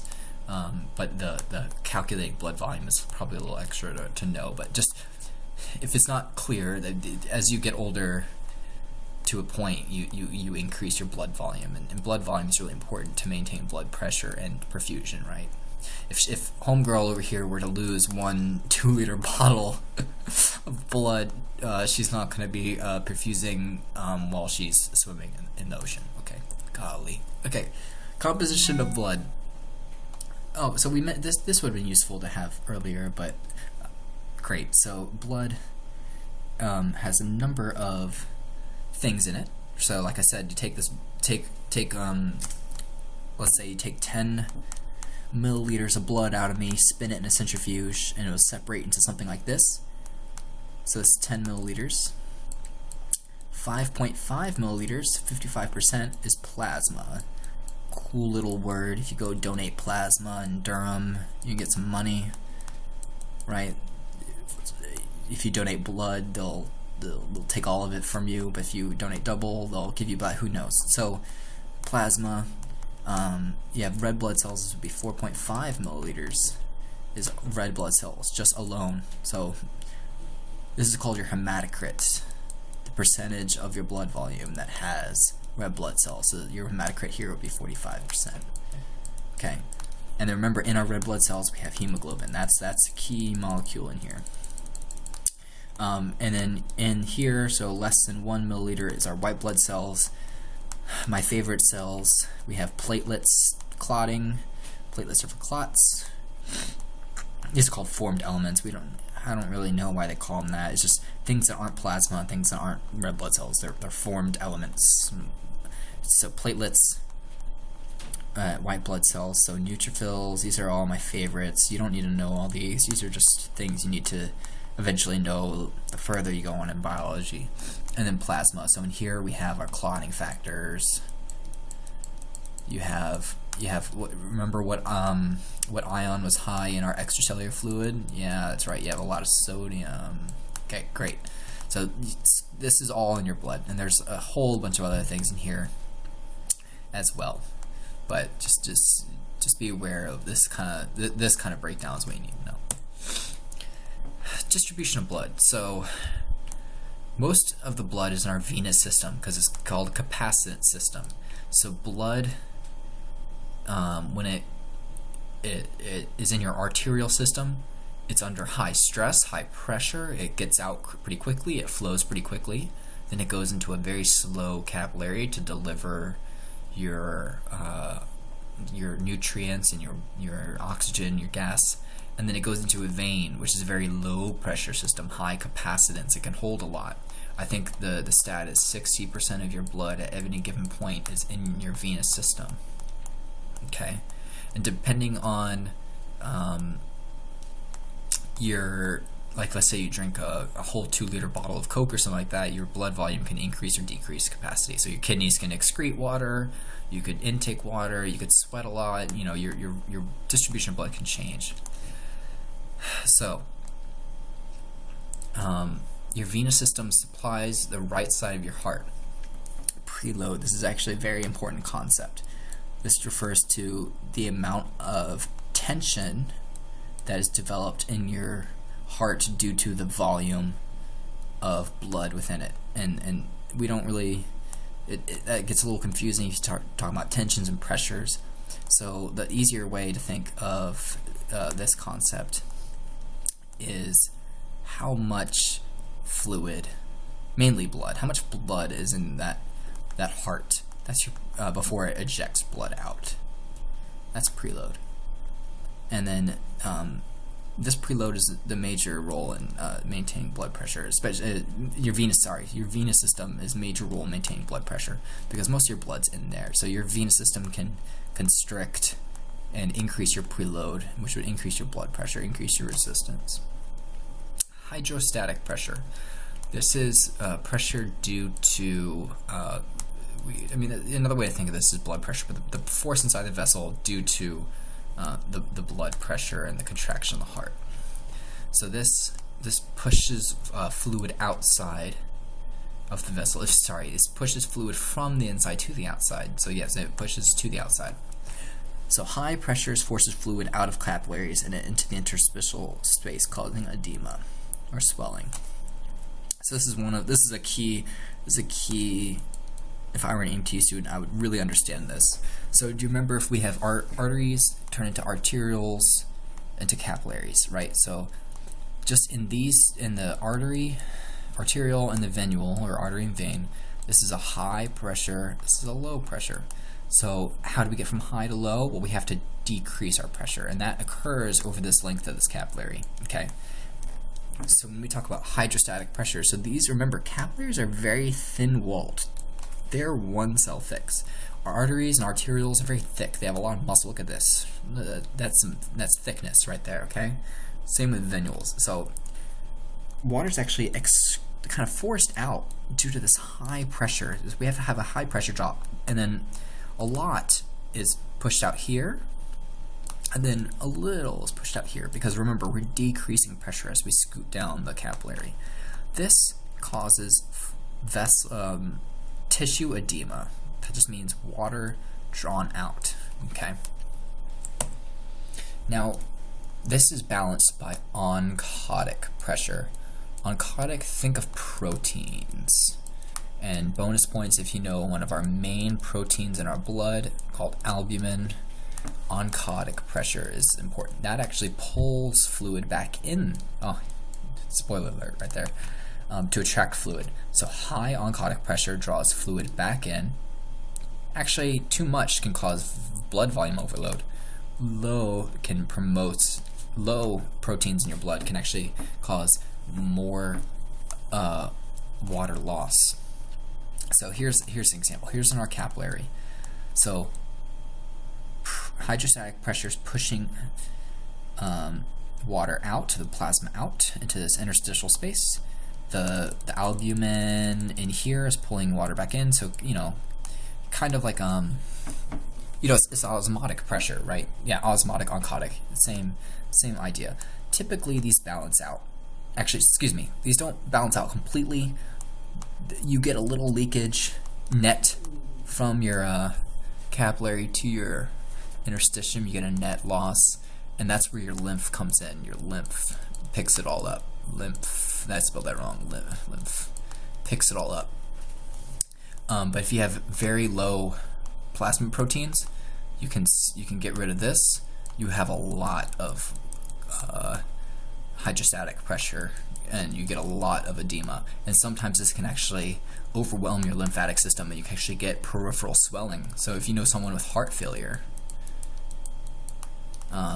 this actually due to high hydrostatic pressure, you may know that their legs are edematous, right? They have edema in their legs, peripheral edema. You can actually touch their feet and their ankles and depress the skin in there and actually get pitting. It's called pitting edema. It's kind of gross to see, but that's because of this excessive fluid backup in the interstitium that's not getting reabsorbed by your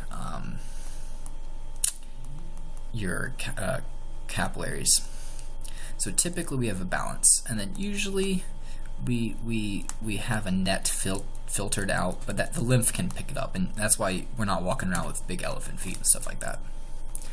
So okay, why is this important? Too much fluid can cause edema, and especially if this is an alveoli, you get pulmonary edema. So imagine this, but instead of the capillaries of our tissues, we have capillaries of our lungs. All that fluid can go into the alveoli and impair gas exchange. So that can actually also happen in CHF patients. It's called pulmonary edema. It's very important. This is very important to know. Fluid balance is crucial to maintain homeostasis. Okay, if we're losing all of our fluid into our tissues, we're gonna have to intake more, or and this whole balance is really key. Okay. Electrolytes play a key role in maintaining fluid balance. So electrolytes and plasma proteins. ALS providers can give fluids to patients with circulatory compromise. So this is important to know. It's isotonic. So it's the same.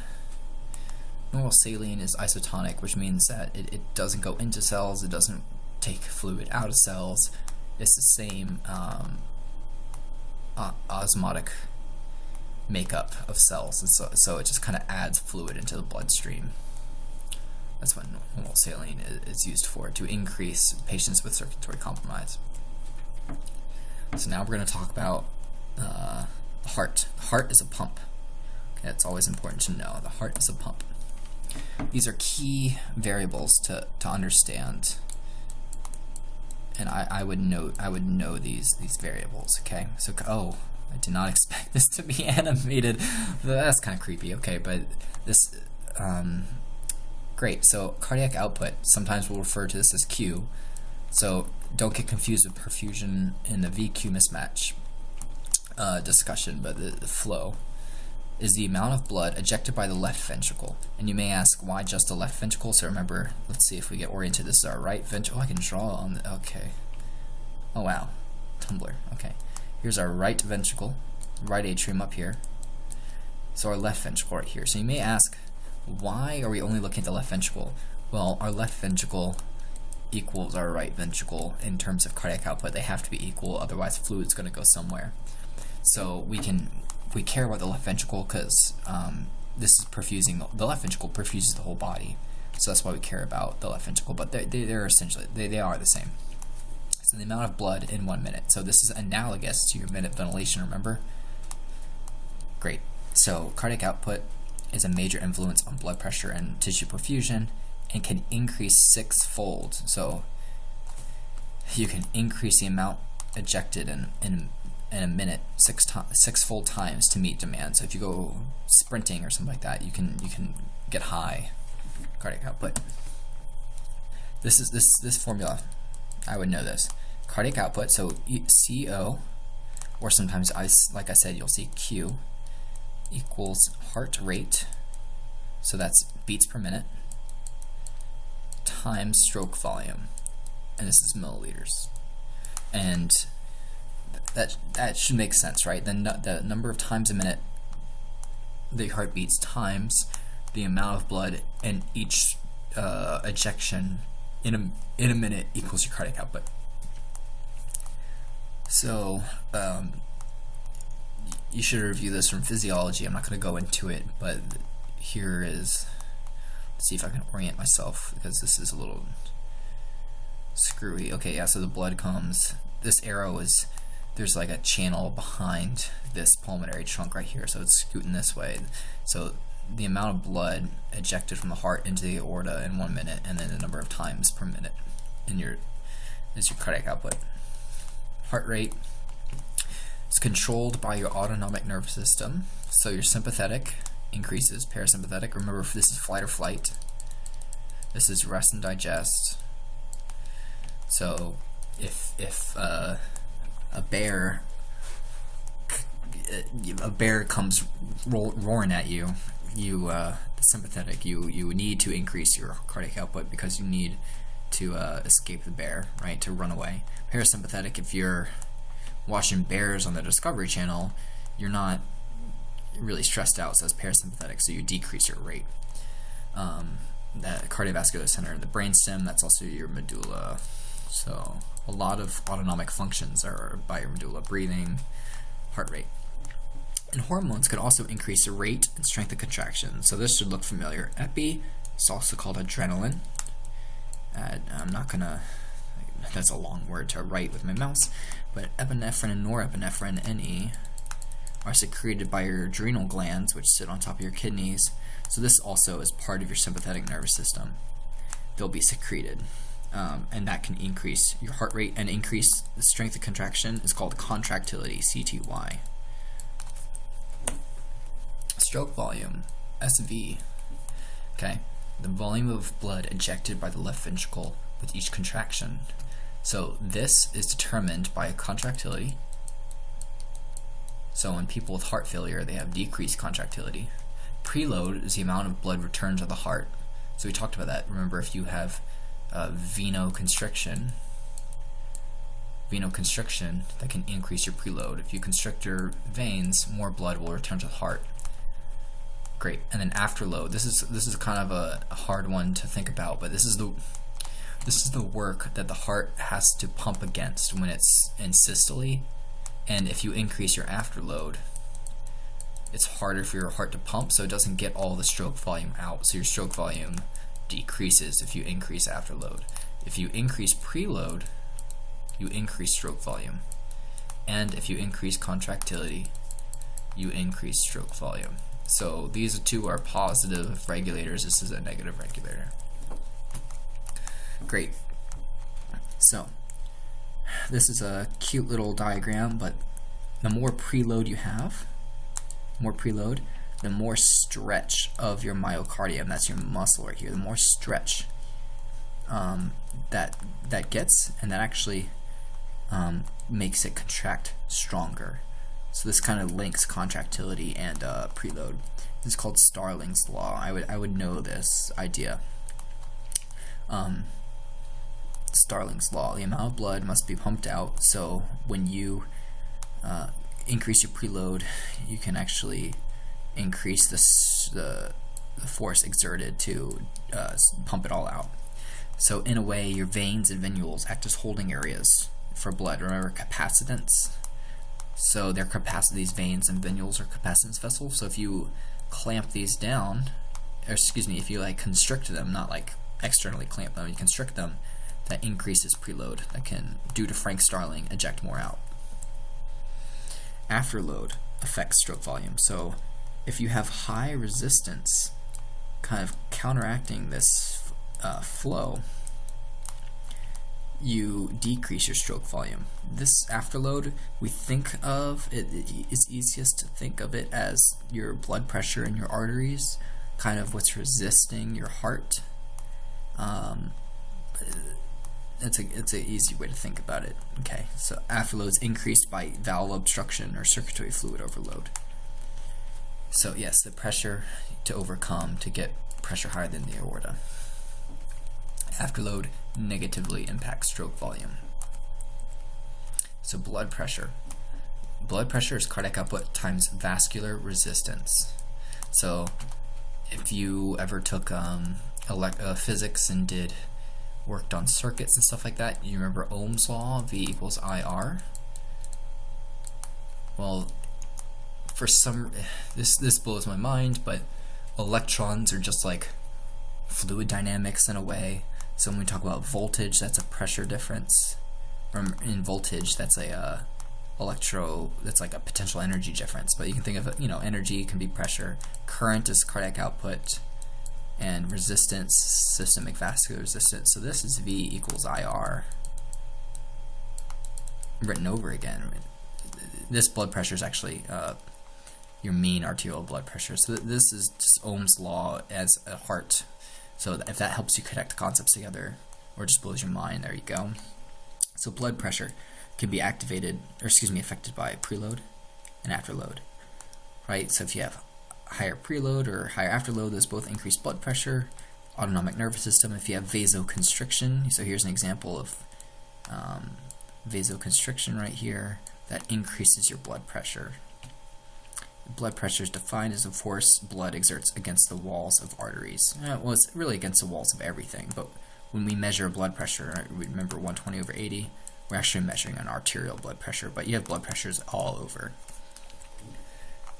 So these kind of go step by step to make sure you understand concepts and how it all links together. So I would really make sure you understand how these connect. So step one, let's say we have peripheral vasoconstriction. Let's say we have epi. Epi acts on alpha receptors on blood vessels, alpha 1 blood vessels. We vasoconstrict. Now we're smaller. This increases resistance. Your peripheral vascular resistance is kind of the sum of all the blood vessels the heart has to work against. So if we have peripheral constriction, we increase resistance, right? It's harder to get blood through this smaller hole than this one. Because we have higher resistance, we actually increase afterload. So now the heart has to work harder. Okay? And when that happens, you increase your blood pressure. So instead of 120/80, so if you were 120/80 right now and I gave you a epinephrine shot, you might go up to 140, 160, 180, who knows? You can go up high. Sorry, this 140, this isn't an over sign. I'm just giving high systolic numbers, and then your diastolic number would be, maybe 110, 160/120. You can get up there. So let's go the converse. You dilate, you vasodilate, you decrease resistance, decrease afterload, and decrease pressure. So maybe you're aware of an example of this. You can have sepsis. So let's say we have a whole body infection. We get an inflammatory response. A part of your inflammatory response is to vasodilate, but usually it's at the site of infection, but when we have bacteria or whatever floating around in our entire bloodstream, we get systemic vascular dilation, which really decreases our blood pressure. And decreases our afterload and then blood pressure. So although a low blood pressure is good, you can't have too low. You can get something like 60 over 20 in this, and you cannot perfuse organs when it's that low. You have to have a good, it's like you need to have a Goldilocks blood pressure. It can't be too low, can't be too high. Blood pressure always gets a bad rap because people always trying to keep it as low as possible, but you can be too low. So let's keep going. Another example. Increased fluid volume. I drink a 2-liter soda, for example, or let's say 2 liters of saline, IV, straight into my arm. That increases my preload. Because of Starling Sol, my increased contractility increases my output. Remember, V equals IR, so if my cardiac output increases, my blood pressure increases. Great. Kind of makes sense, right? I have more volume circulating. That means my blood pressure will be increased. The converse is true. I lose blood volume. Let's say I hemorrhage. That's spelled wrong. Hemorrhage. Or I have a lot of diarrhea or vomit or something like that. I lose a lot of my blood. I get lower preload, lower contractility due to Starling Sol, decreased cardiac output, decreased blood pressure. So all these variables relate. So this is important. This is so good. I knew this ahead of time, right? Oh golly. Oh no. Okay. Hemorrhage reduces preload, output, and blood pressure. So goal, maintain cardiac output. So this is something ALS would have to fix. EMT basics, we can't do this. Give fluid in this situation if you reduce preload. Some forms of shock, we'll talk about shock later, causes dilation. So we talked about sepsis. That decreases preload and output and blood pressure. We can compensate for a little bit, but not for long. That's when we get reduced cardiac output. And when we have too low cardiac output, we are not perfusing our blood, our lungs, decreased perfusing, and our tissues. And can you imagine what would happen if we decrease perfusion? Right, we're less delivery of oxygen, less delivery of nutrients, increased buildup of wastes. We can go into hypoxia and ischemia. We can run out of ATP, cause our sodium potassium pump to fail, and then that can cause cells to die. Okay, so the extreme version of this would be zero cardiac output. That's called cardiac arrest, right? And you know that you don't have good outcomes if you have that situation. You can only live a couple of minutes without oxygen. So, what do you know? A decrease in heart rate, what to output? Right? Cardiac output, rate times stroke volume decreases, right? Sympathetic does what to heart rate? Increases. And you should be aware this is a beta 1. Sympathetic beta 1 increases. That's the receptor epinephrine and norepinephrine use. Beta 1 receptor. So on vessels it's alpha, on hearts it's beta 1, and on lungs it's beta 2. This would help you during the medical section, but my mnemonic for this, and I didn't come up with this, Kim Woodward taught this to me. You have 1 heart, 2 lungs. I would be aware of that. In contractility, a blank in contractility decreases stroke volume and cardiac output. It's a decrease in contractility. So something like heart failure, or maybe you have an MI and this is a heart attack. MI is a heart attack, myocardial infarction. Tissue is dying. You can't. This is kind of horrible saying. Dead meat don't beat, right? So if you are trying to contract dead tissue, it's not going to contract. That's a decrease in contractility, a kind of an acute decrease in contractility. Heart failure is kind of a chronic decrease in contractility. Ooh, I am very prescient here. Okay, beta 1 stimulation from epi increases heart rate. Beta 1 heart, 2 lungs. I would know that. Let's keep going. What and blood volume decreases preload, stroke volume, output. decrease, right? So give me some examples of decrease in blood volume, hemorrhage, vomiting, diarrhea, sweating, inadequate intake, hyperexcretion from your kidneys. There you go. You donated blood, and I've donated blood and passed out before, so that would be an example of decreased cardiac output. Parasympathetic stimulation, so rest and digest, decrease. So if you're curious about this one, this is an M3. So parasympathetic uses muscarinic M's, whereas sympathetic uses betas and alphas. So this is an M3 receptor. This is less important for you all to know, but if you're curious, this is an M3 effect. I don't have any mnemonic for that, I'm sorry.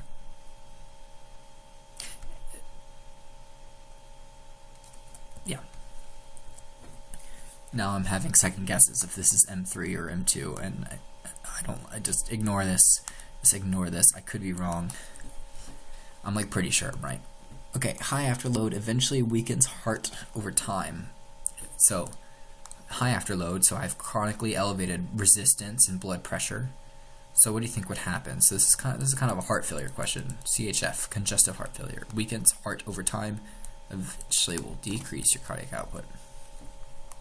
Okay, we're almost there, guys. Systemic vascular resistance. So you have to have a pump. You have to have fluid in your pumps. So this is a cup of fluid that's, oh, God bless. Okay, and then you have pipes. So these are our pipes. So here's an example of normal vasoconstriction, vasodilation. So smooth muscle rings, when they constrict, so let's say our alpha constricts, this increases resistance. Dilation decreases resistance. Constriction increases blood pressure. Dilation decreases that's intuitive compared to some other things we talked about. And it's the blood pressure because of this resistance. There's a formula, but it's not important for you to know. Okay, blood pressure. Systolic, remember? So let's say we have 120 over 80. 120 is our systolic, 80 is our diastolic. Okay, systole. Systole means contraction. Okay, so systolic blood pressure is a force in the vessel during contraction. Okay, so 120 systole. Diastolic is during diastole, and at rest of the heart. So my heart pumps real quick.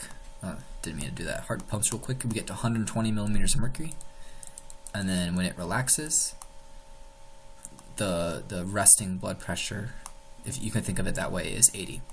Okay. An increase in resistance increases diastolic baseline. It could also increase your systolic blood pressure. But mainly when we talk about resistance and afterload and things like that, we're thinking of the diastolic, just because that's kind of like a resting. Systolic is kind of very quick, but if one increases, kind of both have to increase. Decrease would decrease blood pressure. So, when we talk about hypertension being the silent killer, this is kind of what we talk about: chronic increases in vascular resistance from atherosclerosis, plaque buildup, hardening of your arteries. That increases your resistance, that increases diastolic and systolic blood pressure. And in the acute setting, you can have sympathetic stimulation from epi, which is alpha 1. So I mentioned this before. Great. Usually diastolic is vascular resistance, like I mentioned. Systolic for cardiac output. Just because you see a number of a systolic number doesn't mean you can tell if it's 6 liters per minute for cardiac output, but you can maybe get an intuitive thought that if your blood pressure is 60 millimeters of mercury over 40, that systolic number is low because we're not cardiac outputting, right? That kind of makes sense, right? Pulse pressure, I would know this. This is systolic versus diastolic. So in this situation right here, it's 20. It's the pulse pressure in mmHg. And 120 over 80, it's 40. This is sometimes a useful variable to be aware of. You don't want too high of a pulse pressure. So let's say I have 180 over 90. That's a 90 pulse pressure, and that's very dramatic. So usually you want them to be close to each other. Okay. When you have blood vessels constriction, diastolic increases. Systolic pressure may drop, not always, but you can think of it. Systolic pressure drops due to decreased preload. It depends on what's constricting. This is not completely true, because I could have venoconstriction, which increases preload. But let's say I have constriction all over. Okay, that would actually decrease my preload because I increase afterload also, which would decrease cardiac output. If you have questions about this, you can talk more about this. But when we talk about venous tone is kind of a constriction that actually increases preload. So this is a little confusing. But think of if all of my blood vessels clamp down, I am going to decrease preload, which would decrease cardiac output. When that happens, cardiac output decreases, no oxygen delivery. So here's an example. Key finding in a person who's hemorrhaging internally may be a change in pulse pressure. So you may not know they're hemorrhaging, right? If they cut open their femoral artery, you can see that. But if I rip an artery in my gut and there's no bruise available, you may not know. But I could see a narrowing pulse pressure. Okay, so let's say you get on scene. I have this bleed that you don't know. I have 110 over 80. That's a pulse pressure of 30, right? Systolic minus diastolic. But then 15 minutes later, you do my blood pressure again. My systolic decreases, but my diastolic doesn't decrease. Why does this not decrease? Right? If I'm losing blood, my sympathetic nervous system increases. That's vasoconstriction. Remember, constriction is increase in resistance, but my cardiac output's decreasing because I have low preload. So my pulse pressure narrows. That's key. This is really easy to overlook, this kind of trend. Okay, so always kind of keep in mind pulse pressure. If I didn't have this kind of response and both decreased proportionately and maintained a pulse pressure, maybe it decreased a itty bitty bit, not this dramatic, maybe that wouldn't be as concerning, but a narrowing pulse pressure is concerning. Okay, almost there, guys. Microcirculation. So when we talk about microcirculation, we're really talking about capillaries here. So we have our artery, our big honking artery, branches into arterioles. We have these little sphincters that can close off vascular beds of capillaries if we need to reroute blood. And then we have our capillaries. These are 1 cell thick. And then here's our oval tissues that need oxygen and need to get rid of CO2, all over here. And then we scoot into venules, which will eventually go into veins. And here's a key structure in veins. We have a valve. It's important. Okay, arterioles and arteries, we have smooth muscle so that we can contract. These sphincters move blood through capillaries. And our arterioles are our main site of blood pressure regulation. So arteries, you can't really vasoconstrict too much because you'll decrease blood pressure too precipitously. But arterioles are our main site of blood pressure control, where we can constrict. Okay, they do have muscles, and so this doesn't really show, but there's stuff surrounding these as well. So these maintain pressure. So some local factors on what control capillary blood flow. We have temperature, low oxygen. So if I have elevated temperature in a spot, say my Fahrenheit goes up, maybe I have an infection. I want more blood flow to that spot, right? So I have my white blood cells get there. So that can increase blood flow. Hypoxia, if I have low oxygen in part of my body, I actually want to dilate to get more blood flow to that location. Does that make sense? Same with acidosis. Acidosis is related to CO2. So remember, high CO2 increases H's, my protons, which decreases pH. So I want more blood flow. I want more perfusion to this area so that I can get rid of the stuff in that area. These are local factors in your microcirculation. Histamine. This dilates as well. This is an immune response kind of situation, or allergies. So the opposite occurs too. So let's say I had to scrape off my car and it was cold out there, and I want to preserve temperature. When I have low temperature, I don't want blood to go there because that'll accelerate my temperature loss. So you actually get widespread skin vasoconstriction, causes those sphincters to close and shunt blood to your core. You want to maintain your core body temperature. That's why your digits get really cold outside as well. So we talked about this too. Neural sympathetic causes closure. What receptor is that? Alpha. And then your parasympathetic can open them. And we also talked about epi as well. So these are kind of related. Epi is a sympathetic hormone in a way. It's released in a different location. Now, blood pressure. So we already talked about this. Force against artery wall. So you can have blood pressure all over, but we measure in the arteries when we do that blood pressure measurement. So do you remember this equation?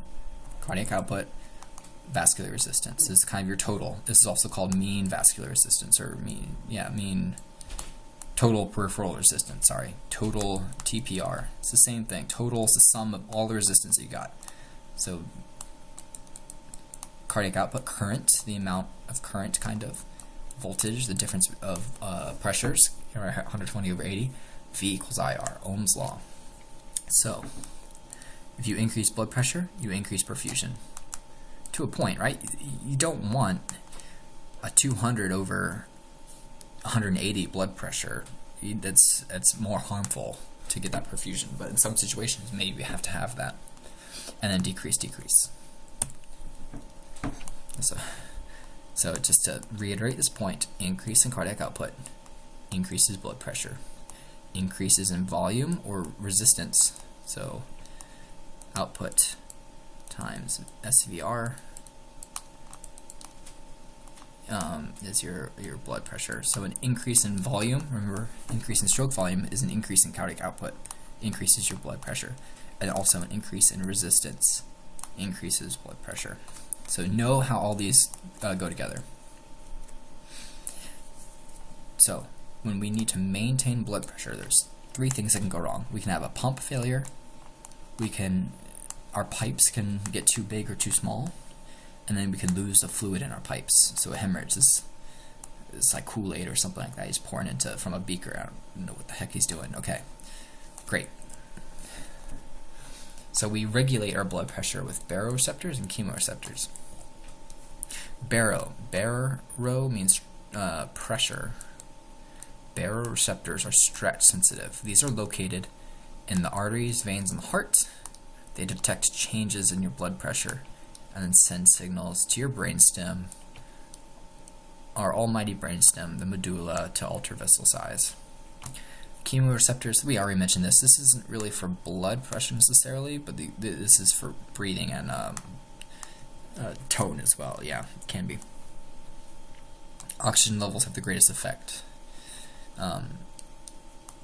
Great. Signal brainstem, yes. Baroreceptor. But when we talk about blood pressure, we mainly think about baroreceptors.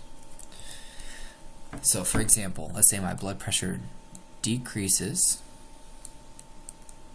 My baroreceptors will say, "Hey, we're not happy right now that our blood pressure is decreased." So we will increase sympathetic nervous system (SNS) to increase cardiac output and to increase resistance in order to increase blood pressure. That's an example of our baroreceptor reflex. Chemoreceptors aren't typically for blood pressure, but we mentioned that in the setting of breathing. So if you have any questions, you can email me. Once again, it's Chris. I'll go back to the title slide, but this is a very high yield subject. I would make sure you really understand these concepts, especially considering that we won't have class until next Tuesday. Okay, great. So let's do this real quick, just so we can think about it. So we have a 28-year-old male. There's a gaping laceration in his upper leg. I don't know. Oh, he sustained it. Okay, he just isn't walking around with it. Okay, great. So something happened to him. Maybe he went to go eat his lunch on the top of one of those skyscrapers that they did back in the 1920s, and he got a cut. Blood is spraying from the wound. Fact, not an alternative fact, but that is a current fact. He moans when you tell him his name, so not the best. What do you think is going on here? So maybe you're thinking blood pressure is low. When our blood pressure and cardiac output are low, we're not perfusing our brain, so he's not able to talk to us. I don't know how we know his name. Maybe it's like John or something like that. Okay, here's the vital signs. Are you happy with that blood pressure? It's a little low, right? 98. What about our pulse pressure? That's 22 pulse pressure. Did I do that right? Yes, 22 pulse pressure. So normally our pulse pressure is 40, right? So that's a little narrow. His heart rate's 134. So that's good, right? We're compensating, right? For cardiac output. Cardiac output is stroke volume times heart rate. Well, maybe we don't have the stroke volume, and our cardiac output's actually low, but he's trying to maintain it with that high blood pressure, heart rate. Radial pulse is absent. What does that tell you? So normally you're able to feel a radial pulse.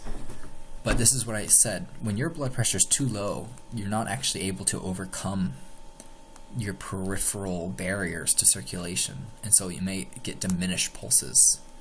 So radial pulse is kind of sensitive to that. So you can't feel it. He has it. He's perfusing something, right? But you just can't feel it.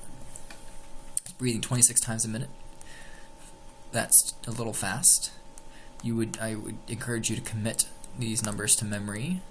But someone breathes 12 to 20 times a minute, an adult, he's breathing a little too fast. Can you imagine why? Well, he has less volume, so he needs to compensate, so he needs to breathe faster. Pale, cool, clammy. Why is this? Right? His blood pressure is decreased. Sympathetic nervous system increases. We get our vasoconstriction of our alpha receptors. So alpha receptors vasoconstrict our skin. So the blood that we do have, we are shunting to our core vital organs in our skin. Pale, cool, clammy. That's an important sign. In order to determine if his ventilation is adequate, what do we do? What do we assess? Right? There are two things I told you need to know. Depth and rate. Depth and rate. So we know his rate's high, but maybe he's breathing adequate depth. So you need to make sure you assess both. Based on a ventilation perfusion ratio. So you don't have one, but you can like conceptually think about what's going on. So is he ventilating? Yeah. He's breathing fast. He's probably breathing okay. But perfusion is low because of his blood pressure and hemorrhage. So that would cause hypoxemia, right? Why is he responding poorly? Because he's losing a lot of blood. You can only compensate so much. And he's probably still bleeding at this time. So instead of answering these questions, we should try to help him, right? So he is still spurting, despite our best efforts of considering all these questions. How is it affecting perfusion?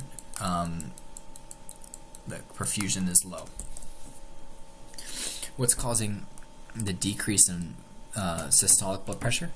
Low output, which decreases perfusion.